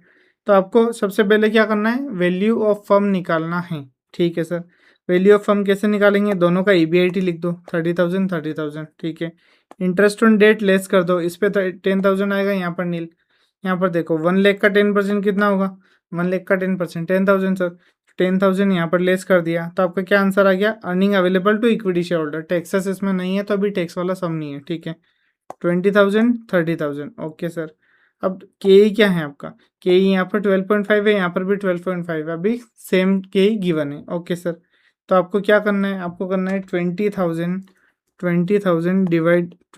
डिवाइडेड बाई 12.5 और 30,000 डिवाइडेड बाई 12.5। तो आपका आंसर आ जाएगा 1,60,000 2,40,000। मतलब आपका इक्विटी पार्ट कितना हो गया? 160 240, ओके सर। तो आप मुझे बताओ, इक्विटी पार्ट आपका इतना हो गया, ठीक है। अब इसमें डेट जोड़ दो, तो 1 लाख डेट जोड़ा तो इक्विटी आपका टोटल फर्म वैल्यू कितनी आ गई? 1,60,000 इक्विटी, 1 लाख डेट, दोनों को मिला दिया तो 2,60,000 फर्म की वैल्यू हो गई। इसके केस में नील, मतलब फर्म की वैल्यू कौन सी रहेगी? इक्विटी के सेम ही रहेगी, ठीक है सर, ओके। इतना समझ में आ गया है ना? कोई दिक्कत नहीं इसमें? ओके, अब आपको क्या करना है एक बात बताओ मुझे। एक फर्म की वैल्यू है 260, दूसरी फर्म की वैल्यू है 240, और यहाँ पर क्या लिखा था? If he switches is holding from levered company to unlevered company. मतलब वो लीवर्ड कंपनी की शेयर्स बेचेगा, स्विच करेगा, मतलब अभी वो लीवर्ड कंपनी के शेयर्स होल्ड करता है, अब वो अनलीवर्ड कंपनी के खरीदेगा, ठीक है। तो आपको क्या करना है सर, आपको यहाँ पर 260 को बेचना है, 240 को खरीदना है, ठीक है सर। तो आपको क्या करना होगा, समझ में आ गया किसको बेचना है किसको खरीदना है, क्वेश्चन में क्लियरली गिवन था। अदरवाइज आप क्या करते, फिर भी आप 260 को ही बेचते, उसका क्या रीज़न है, क्योंकि वो ओवर प्राइस्ड है। ओके, हाँ ठीक है। अब आपको क्या करना है, ये चीज़ एक एक करके हम समझते हैं। सेल शेयर्स करो लीवर्ड कंपनी के, 1,60,000 इक्विटी है, 15% बेचोगे तो 24,000 बिक जाएगा। कोई दिक्कत इसमें, कोई दिक्कत नहीं है। बोरो मनी, मैंने क्या बोला था, यहाँ पर आप अगर यहाँ से 15% ले रहे हो तो आपको यहाँ से भी 15 लेना पड़ेगा। क्यों लेना पड़ेगा सर, क्योंकि आपको same equity debt ratio maintain करना पड़ेगा, क्योंकि आप आर्बिट्राज प्रूव कर रहे हो, ठीक है। तो आपने सेम इक्विटी और डेट रेशियो मेंटेन किया। इसका 1,60 का 15 कितना हुआ, 24, और 1,00,000 का 15 कितना हुआ, 15।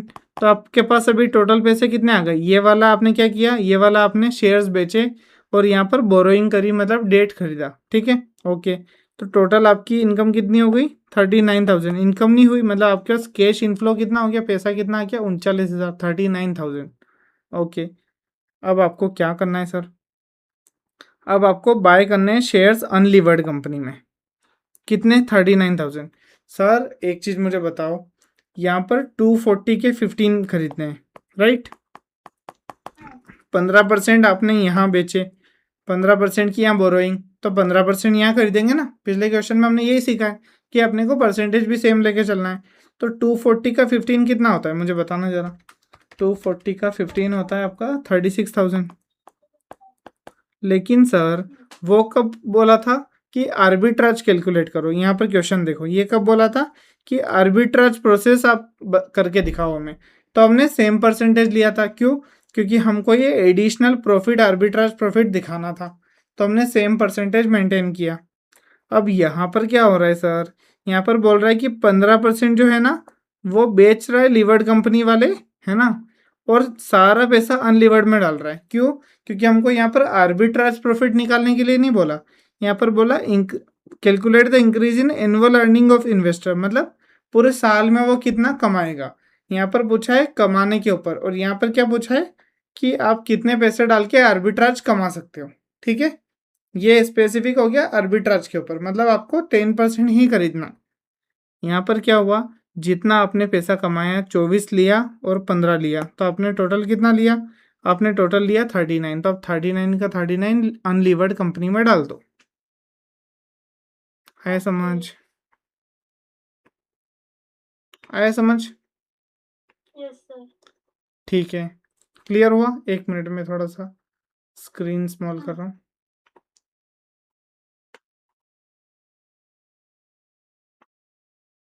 ओके, ठीक है, क्लियर हुआ है। क्या हुआ, आपने पूरा 36,000 क्यों नहीं डाला, 39 पूरा का पूरा क्यों डाल दिया, क्योंकि यहाँ पर अर्निंग्स पूछा था, वहाँ पर आर्बिट्राज पूछा था। आर्बिट्राज पूछे तो आपको सेम परसेंट जितना वहाँ से बेचा उतना ही यहाँ पर डालना है। अर्निंग्स पूछे तो जितना पैसा आया सारा का सारा अनलिवर्ड में डाल दो। ठीक है सर, आ गया समझ में, हो गया सर, आगे बढ़ो सर, ठीक है बढ़ जाते हैं सर, है ना। तो चेंज इन रिटर्न क्या होगा वो बताना है। Income from shares of unlevered company, unlevered company में आपने 39,000 डाले, हाँ सर 39,000 डाले, तो उसका के ई कितना था, उसमें डेट है क्या, अनलीवर्ड कंपनी में डेट नहीं है, तो उसका के ई था 12.5%। तो आपका 12.5% निकालोगे तो आएगा 4,875। ये आपका क्या हो गया, अनलीवर्ड कंपनी का रिटर्न हो गया। अब मुझे बताना, आपने बोरोइंग भी तो करी सर, 15,000 की बोरोइंग करी, और उसका रेट ऑफ इंटरेस्ट क्या था, 10%। तो आप इंटरेस्ट भी तो पे करोगे लोन पे, हाँ सर पे करेंगे ना 1,500 का। तो आपका नेट इनकम कितनी हो गई सर, नेट इनकम 3375, मतलब 4,800, वट एवर 75 में से 1,500 निकाल देंगे, 3,375 आपकी इनकम हो गई। ओके, अब आपको क्या करना है, less income from levered company, मतलब लीवर्ड फर्म में आप कितना कमाते, आप कितना कमाते, 24,000 रुपये आपके पास थे, हाँ सर थे। इसमें हम 12.5% मतलब क्या रिटर्न कमाते, मतलब यहाँ पर 24,000 का इन्वेस्टमेंट था, है ना। तो आप यहाँ कमाते 12.5%, 12.5% कितना होता, 3,000। ओके सर, यहाँ पर आपका 3,000 का लॉस हो गया। आपने 15,000 निकाला 10% पे, तो आपका 1,500 रुपये का यहाँ पर लॉस हो गया। तो आपका टोटल लॉस कितना हुआ, 4,500 का। लेकिन आपने इस 39 पे 12.5% कमा लिए, तो आपका गेन कितना हुआ मुझे बताना जरा, ग्रीन पेन से लिखेंगे गेन कितना हुआ, 39,4875। मतलब आपने कमाया कितना, इतना, और लॉस कितने का हुआ, इतना। तो रिमेनिंग जो आपका है कितना आ रहा है, 375। ये आपका हो गया अर्निंग्स में इंक्रीज। तो क्या बोलेंगे, अर्निंग्स इंक्रीज्ड या फिर इंक्रीज इन अर्निंग्स। तो जो पूछा था ना, आपने पूरा एक्स्ट्रा कमा लिया, ठीक है। लेकिन पिछले वाले में सिर्फ आर्बिट्राज दिखाना था। मतलब पिछले वाले में ये बोल रहा था कि मैं किसी कंपनी में 20,000 डालूंगा तो 1300 कमाऊंगा, किसी कंपनी में 21,300 डालूंगा तो भी 1300 ही कमाऊंगा। यहाँ पर क्या प्रूव करना है कि मुझे कमाना कितना है, उसमें 1300 अर्निंग्स फिक्स था, यहाँ पर आपको अर्निंग ही चेंज करके बतानी थी। तो आपने क्या किया, 4500 यहाँ पर कमाया, 4800 यहाँ पर कमाया। मतलब आप 375 रुपये ज़्यादा कमा सकते थे सेम इन्वेस्टमेंट से। वहाँ पर अर्निंग सेम रखना था, यहाँ पर इन्वेस्टमेंट सेम रखना है। आगे समझ क्वेश्चन पूरा। क्वेश्चन कैसा लगा, समझ आया, अच्छा लगा? अब आगे एकदम है ना, मैंने बोला था ना सेकंड क्वेश्चन करोगे तो फर्स्ट आ जाएगा। अपनी ऐसा थोड़ा कंफर्ट आने में टाइम लगता है, ठीक है। तो अपन वैसे टीचर है कि एकदम कंफर्ट आए नहीं जब तक छोड़ेंगे नहीं, ठीक है। 2 क्वेश्चन में आई थिंक पूरा क्लियर हो गया होगा, ठीक है। अगर आपको अभी भी थोड़ा बहुत भी एक बार को लगता है ना कि अरे यार क्वेश्चन थोड़ा उतना कंफर्ट नहीं आ रहा है, दिक्कत आ रही है, तो अब क्या करना, ये वाला में 36 मिनट्स हुए हैं, तो आर्बिट्राज के दोनों क्वेश्चन में, एक तो अर्निंग वाला एक आर्बिट्राज प्रोसेस वाला, दोनों में हुआ तो सेपरेटली या फिर ज्वाइन करके डाल दूंगा कहाँ पे, यूट्यूब पर, ठीक है। तो आप एग्जाम से पहले अगर आपको ये वाला सम देखना हो तो आप सीधा क्वेश्चन उठाना, खाना खाते खाते या कुछ भी करते करते ये क्वेश्चन 1.5x पे चला लेना। वैसे मैं धीरे ही बोलता हूँ तो 1.5 आराम से आप सुन सकते हो। ये भी 2x में भी समझ में आता है। मतलब इतना स्लो हूँ मैं? नहीं मतलब मैं तो सारे रिवीजन लेक्चर 2x में ही देखती हूँ। अच्छा फिर ठीक है, वरना मेरे को लगा कि मैं धीरे बोलता हूँ तो क्या सीधा 2x बता दिया। मेरा लेक्चर देखा है 2x पर? थोड़ा बहुत देखा होगा, बीच बीच में जैसे कुछ पॉइंट्स छूट जाते हैं ना। हाँ हाँ, ओके ओके। हाँ क्योंकि मैं एक्चुअली मेरा ऐसा रहता है कि, क्या बोल रहे हो?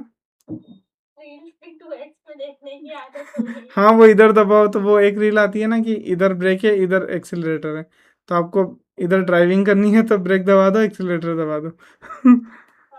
ये भी बहुत कूल चीज़ है, ठीक है। हम क्वेश्चन नंबर 8 स्टार्ट करेंगे, उससे पहले 1-2 मिनट का ब्रेक ले लो, क्योंकि 2 हैवी क्वेश्चन हम करके आए हैं एग्जाम पर्सपेक्टिव से। अभी आपको इजी लग भी रहा हो तो एग्जाम में आप कुछ ना कुछ इधर का उधर का इधर करके आओगे, तो आप थोड़ा सा टाइम ले लो। अगर आपको क्वेश्चन देखना हो तो देख लो, फिर हम क्वेश्चन 8 से आगे बढ़ते हैं।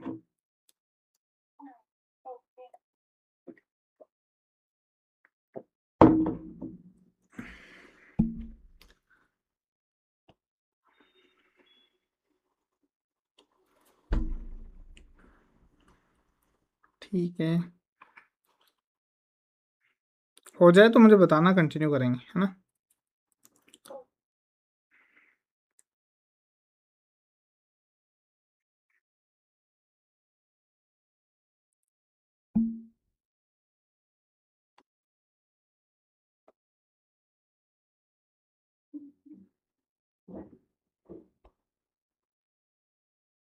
अरे क्या बात है, पढ़ाते पढ़ाते एक सब्सक्राइबर और बढ़ गया है, शानदार। अपने फ्रेंड्स के साथ शेयर करो, जो भी ये स्टूडेंट ये रिवीजन वीडियोस देख रहे हैं, शेयर करो, क्योंकि मतलब एक एक सब्सक्राइबर बढ़ते हुए जो जर्नी होती है ना, वो बहुत पर्सनल फील होती है कि मतलब मैं, मतलब पता है एक एक सब्सक्राइबर मेरी आंखों के सामने बढ़ता है अभी। तो अभी ये ज़्यादा हो जाएंगे तब फिर नोटिस नहीं करेंगे उतना, पर अभी जो स्टार्ट की जर्नी है वो होती है, वो बहुत ज़्यादा इंपॉर्टेंट होती है। तो अगर आपको 1% भी अगर इस लेक्चर से हेल्प हो रही हो तो आप एटलीस्ट 1-2 स्टूडेंट से शेयर करो कि सर अच्छा पढ़ा रहे हैं, इनको एक बार आप चांस दे सकते हो पढ़ाने के लिए। रिवीजन वीडियोस देखो, मैं आपको बैच खरीदने की अभी बोल ही नहीं रहा हूँ, क्योंकि मेरी प्रैक्टिस बैच ऑलमोस्ट 60% ख़त्म होने वाली है, तो अभी आप एंट्री ले भी नहीं सकते उसमें, ठीक है। अगर आपको पढ़ना है तो आप, अभी वर्किंग कैपिटल और अपना इन्वेस्टमेंट बाकी है, तो अगर पढ़ना हो तो मुझे बताना, जो भी होगा हम देखेंगे, ठीक है। प्राइस 1500 था, हम कम करके देख लेंगे अगर 2 चैप्टर इंपॉर्टेंट है आपको लाइव साथ में पढ़ना हो तो। अदरवाइज़ आप क्या करो, एटलीस्ट चैनल को सब्सक्राइब कर लो, यहाँ पर पूरा अपना FM कवर्ड है। आप क्या करो, प्लेलिस्ट में जाओ, 0 to 50 बैच में जाओ, यहाँ पर सारे चैप्टर्स हमारे कवर हो जाएंगे 10 दिन में। और अभी तक हमारे 5th चैप्टर ये चल रहा है, ठीक है? तो हमारे बहुत जल्दी कवर होने वाले हैं। ओके, अभी आ जाते हैं लेक्चर पर। मंशिता, आपने कब ज्वाइन किया था? कितने सब्सक्राइबर थे अपने? 50 अराउंड थे क्या? याद नहीं है सर, हाँ, नहीं मेरे को तो। आपने को टाइम हो गया कितना? कब से पढ़ रहे हैं अपन? 5 जुलाई आई गेस, 4 जुलाई, 1 महीना हो गया। हम्म 50 समथिंग थे, मुझे ध्यान है।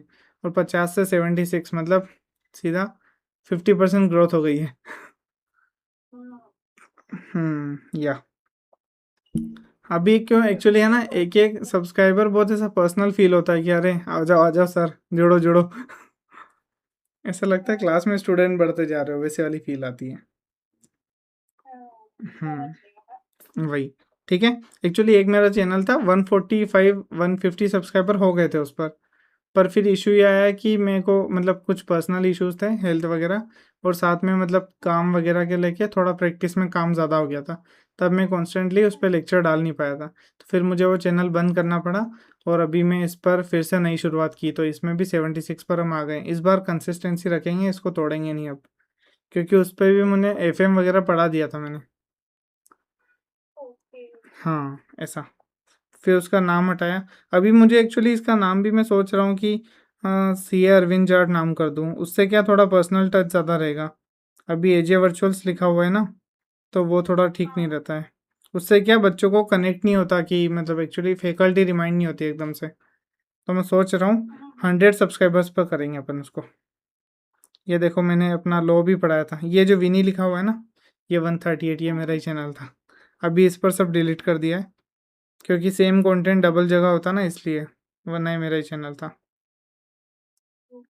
ओके, अभी हम पढ़ते हैं 8th क्वेश्चन, ठीक है? इधर उधर की बातें अपन कर लेते हैं, बढ़िया। 5 मिनट का ब्रेक हो गया। ओके, 8th क्वेश्चन स्टार्ट करते हैं sir. When value of unlevered, ये तो हेडिंग है, इसको हटाओ। क्वेश्चन देखते हैं। क्वेश्चन क्या बोल रहा है? There are 2 companies, U limited, L limited. Okay, same NOI मतलब नेट ऑपरेटिंग इनकम आपका EBIT सेम है क्या?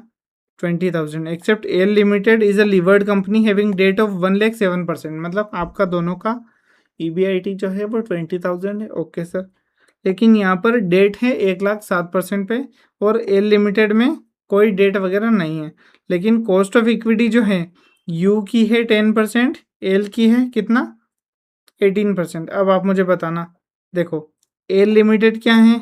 लिवर्ड कंपनी है सर, तो इसकी कॉस्ट ऑफ इक्विटी के जो है, दूसरी की 10 है, इसकी 18 है। सर इसकी 18 क्यों है? इसकी 10 से ज़्यादा क्यों है? बताओ मुझे, मैंने आपको पहले बताया है ये सवाल। बिकॉज जहाँ पे डेट होता है वहाँ पे रिस्क ज्यादा होगा, करेक्ट, इसलिए उसकी, हाई डिमांड। हाँ, उसकी ओवरऑल कॉस्ट कम हो जाती है क्योंकि चीपर फंड से, पर रिस्क है तो के ही बढ़ जाता है, ठीक है? ओके, अब ये क्वेश्चन बहुत ज़्यादा एकदम मक्खन लगने वाला है। यू लिमिटेड लिखो, एल लिमिटेड लिखो, नेट ऑपरेटिंग इनकम मतलब EBIT 20,000 20,000, डेट यहाँ पर है 1,00,000। ओके, KD यहाँ पर 7 है, के यहाँ पर 10 और 18 है। सारा क्वेश्चन इन्फॉर्मेशन की मतलब क्वेश्चन की इन्फॉर्मेशन यहाँ पर प्रिंट कर दिए, कट कॉपी पेस्ट। ओके, अब आपको क्या करना है? वैल्यू ऑफ इक्विटी बतानी है। इसकी क्या करेंगे? 20,000 डिवाइड बाई 18%। नहीं, उसमें डेट भी है ना सर, तो 7,000 माइनस होगा। ओके, 1 मिनट रुको। हाँ जी, हाँ जी, 7,000 माइनस होगा, correct. 20,000 minus 7,000 divide by 18%। Okay, 7,222 हो गया, ठीक है। और इधर क्या होगा?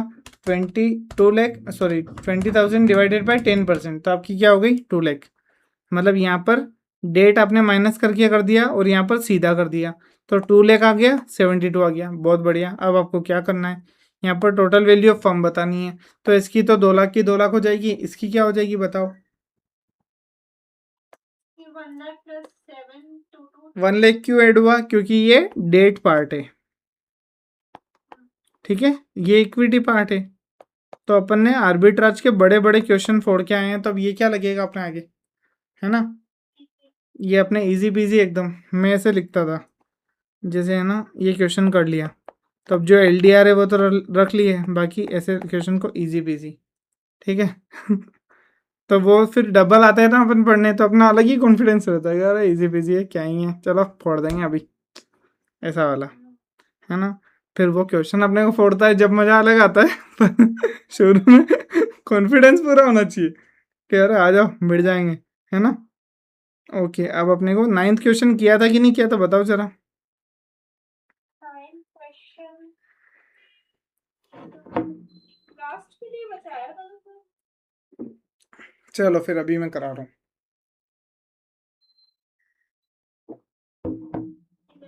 एक के बाद हाँ लास्ट क्वेश्चन 90 करवाना था। ओके ओके, हाँ। इस बार अपन ने एक भी क्वेश्चन नहीं छोड़ा है, राइट। सारे के सारे इलस्ट्रेशन किए हैं अच्छे से पूरा, एक एक समझ के, क्योंकि अपन कैपिटल स्ट्रक्चर को अच्छे तरीके से पूरा निपटाने वाले हैं, ठीक है। ओके सर, अब कैपिटल स्ट्रक्चर का ये क्वेश्चन आ जाता है, कौन सा 9th वाला। Following data in available to two company in available in respect of two companies, ठीक है क्या। सेम बिजनेस रिस्क है, ओके। कैपिटल एम्प्लॉयड 2 लाख है, ईबीआईटी 30,000 है, ठीक है सर। एक में डेट है, इक्विटी इतना है, एक में पूरा इक्विटी है। के इसका 20 है, इसका 12.5, ऐसा क्यों। क्योंकि बिकॉज वहाँ पे रिस्क ज्यादा है। डेट है तो रिस्क है, इसके तो रिस्क है, अब चेंज हो गया है, अब एफएम में आने के बाद डेट है तो रिस्क है, ठीक है। हाँ बस इतना गंदा जोक मार के फिर हैं सर ठीक है। अब क्या बोल रहा है, an investor is holding 15% shares in unlevered company. Sir देखा देखा लग रहा है क्या।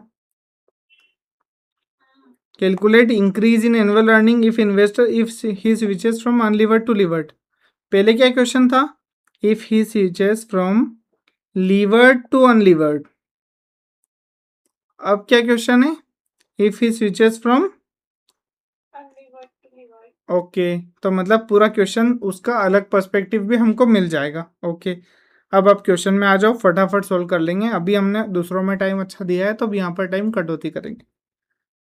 EBIT 30,000 30,000, okay. Interest on debt कितना है 10,000, यहाँ पर आ गया 1 लाख का 10% 10,000, ओके। तो 20,000 यहाँ बचा, यहाँ 30,000 बचा। अब देखो 20,000 डिवाइड बाई 20%, मतलब ये तो आपको पता है ना, मैं ये फॉर्मूला यूज कर रहा हूँ। Value of equity is equals to EBIT minus interest upon में KE नॉट एक्सेस गिवन, ठीक है।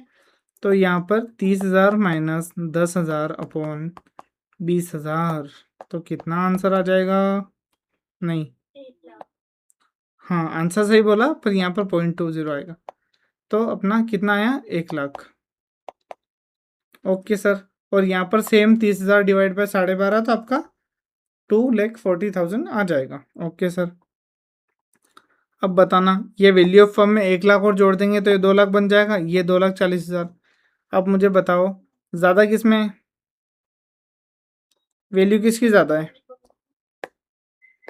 इन दोनों में से वैल्यू किसकी ज़्यादा है, 240 वाली। मतलब उसको ओवर प्राइस दे दो, उसको क्या करना पड़ेगा, सेल करना पड़ेगा, और इसको क्या करना पड़ेगा, बाय करना पड़ेगा। बस क्वेश्चन खत्म हो गया, ठीक है। यहाँ पर अभी निपटाते हैं, है ना। सेल शेयर्स करो अनलीवर्ड वाले के 240 इंटू 15 36,000, यस सर। आप लैंड मनी क्यों, क्योंकि आपको यहाँ पर देखो, यहाँ पर क्या हो रहा है, यहाँ पर आपको इसको देखो, यहाँ पर आप इन्वेस्ट करने आ रहे हो, ठीक है। यहाँ पर आप इन्वेस्ट करने आ रहे हो, यहाँ पर आपने बेचा, यहाँ पर आप इन्वेस्ट करने आ रहे हो, तो इक्विटी का 10% तो खरीद लेना, पर यहाँ पर भी बाय करना पड़ेगा। कौन सा, अपना ये एक तो हो गया अपना क्या इक्विटी, और एक हो गया अपना डेट, ठीक है। तो आपको दोनों बाय करने पड़ेंगे। तो आप यहाँ क्या करोगे, यहाँ करोगे लैंड मनी 50%, ठीक है। तो 18,000 यहाँ पर लैंड किया, तो बचे कितने आपके पास 18,000, आपके पास 36,000 थे, 36,000, आपने 18,000 क्या किया, लैंड कर दिया मनी, कौन सा लीवर्ड कंपनी को, और बाकी 10,000 क्या इन्वेस्ट कर दिया। मतलब यूँ समझ लो कि आप एक इन्वेस्टर हो, है ना, और आप मिस्टर अरविंद एक इन्वेस्टर है, ठीक है। और उसने क्या किया, लीवर्ड कंपनी में 10% इन्वेस्ट करना था, कितना करना था इन्वेस्ट लीवर्ड कंपनी में, @10%।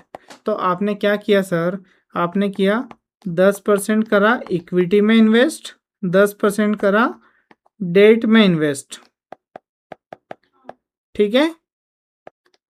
मतलब 10% की बजाय आप ये बोलो 50%, जो जितना भी आपके पास पैसा था 50% इधर किया, 50% इधर किया, टोटल आपके पास कितना था? आपके पास बहुत सारा पैसा 36,000 था। ठीक है, तो आपने क्यों 50-50 क्यों करा? क्योंकि सर यहाँ पर 50-50 में रेशियो में चल रहा था, तो उसी रेशियो में इन्वेस्ट करेंगे ना। अगर किसी में कम ज़्यादा किया तो फिर रेशियो बिगड़ जाएगा। हमको क्या करना है? इक्विलिब्रियम पे लेके आना है। ठीक है, ओके सर। तो आपने क्या किया, समझ भी गए? आपने ये करा सेल, ये करा क्या, लैंड। पहले क्या कर रहे थे? आप बोरो कर रहे थे, मतलब उधार ले रहे थे, फिर जाके इन्वेस्ट कर रहे थे। अब क्या कर रहे हो? लैंड कर रहे हो। लैंड क्यों कर रहे हो? क्योंकि आपके पास बहुत सारा पैसा है, सेल करके आए हो। ठीक है, और यहाँ पर क्या करोगे? बाय। समझ में आया क्या किया? ओके, पूरा उस क्वेश्चन का रेप्लिका है, पर मिरर इमेज में, मतलब उल्टा है पूरा। ठीक है, ओके सर। अब क्या है? अब देखना, आपकी इनकम प्रूव करेंगे। अब आपकी इनकम क्या होगी sir? Income from shares in levered company, मतलब जहाँ 18,000 डाले वहाँ की इनकम क्या होगी? 20% आपका होल्डिंग हो जाएगा, तो 20% आपकी इनकम वहाँ पर देखना। ये देखना मैं क्या बताना चाह रहा हूँ, क्वेश्चन में कहाँ लिखा हुआ है? उसका के ई कितना है? 20% है। ठीक है, 20%। ओके, तो आपने यहाँ पर 18,000 इन्वेस्ट किया, 20% कमाओगे, 3600 आपने कमा लिया, बहुत बढ़िया। फिर आपने जो मनी लेंड करी 18,000, वो उस पर 10% इंटरेस्ट मिलेगा, तो 1,800 आपको यहाँ से मिल गए सर। तो आपने टोटल कितना पैसा कमा लिया? बहुत सारा, बहुत सारा नहीं, 5,400। ठीक है, ओके सर। अब आप मुझे बताओ, आपने क्या किया? इनकम फ्रॉम अनलिवर्ड कंपनी 4 को भी तो किया, अपॉर्चुनिटी कॉस्ट जो मैंने आपको बताया था ना, 6 महीने अटेम्प्ट की, है ना। तो अपॉर्चुनिटी कॉस्ट, वाह क्या कनेक्ट किया है सर, एकदम बिगिनिंग टू एंड। ठीक है, तो आपने अनलिवर्ड फर्म से 12.5% क्या किया? 4 को भी किया, तो यहाँ पर 36,000 का 12.5% कितना होता है? 4,500। तो आपने 4,500 4 को किया और 5,400 कमाया। मतलब आप ये समझो कि ये आपका लॉस है और ये आपका गेन है। तो आपने कितना कमाया है? 5,400। लॉस कितना किया? 4,500। नेट प्रॉफिट कितना हुआ? नेट गेन कितना हुआ सर? 900। आ गया समझ में? बिल्कुल सर, आ गया समझ में। Incremental income due to arbitrage. ठीक है, आया समझ में क्या हुआ है क्वेश्चन में? है ना, बिल्कुल सिंपल था, बिल्कुल इजी था, ज़्यादा कुछ दिमाग लगाने की ज़रूरत नहीं है। थोड़ा सा स्टेप्स दिमाग में रखना कि किसके बाद क्या करना है। बाकी मैंने आपको सारे लॉजिक अपन स्टार्ट किए थे तब दिए, फिर एक और क्वेश्चन किया, फिर एक और क्वेश्चन किया और एक और क्वेश्चन किया। तो आर्बिट्राज के सिमिलर हम 3 सम कर चुके हैं। ठीक है, ओके। ये हमारा यहाँ पर पूरा इलस्ट्रेशन का पार्ट कैपिटल स्ट्रक्चर का ख़त्म होता है। ठीक है, लाइक शेयर सब्सक्राइब करिए, और अगर किसी को कुछ भी डाउट हो या क्लास ज्वाइन करनी हो, या फिर मतलब वर्किंग कैपिटल और इन्वेस्टमेंट बाकी है तो उसके लिए ज्वाइन करनी हो, तो आप क्या करो, इस नंबर पर मुझे कॉल या व्हाट्सएप कर सकते हो। ठीक है, उसके अलावा अगर आप ये लेक्चर देख रहे हो, आपको लेक्चर अच्छा लगा हो, तो एटलीस्ट एक कमेंट ड्रॉप कर दो, कुछ भी कर दो, ए बी कुछ भी लिख दो, बस कमेंट ड्रॉप कर दो, सो दैट मुझे लगे कि हाँ ये भी स्टूडेंट मेरे लेक्चर देख रहे हैं। ठीक है, ओके, बाय बाय। मिलते हैं टी वाई के क्वेश्चंस के साथ। Bye bye.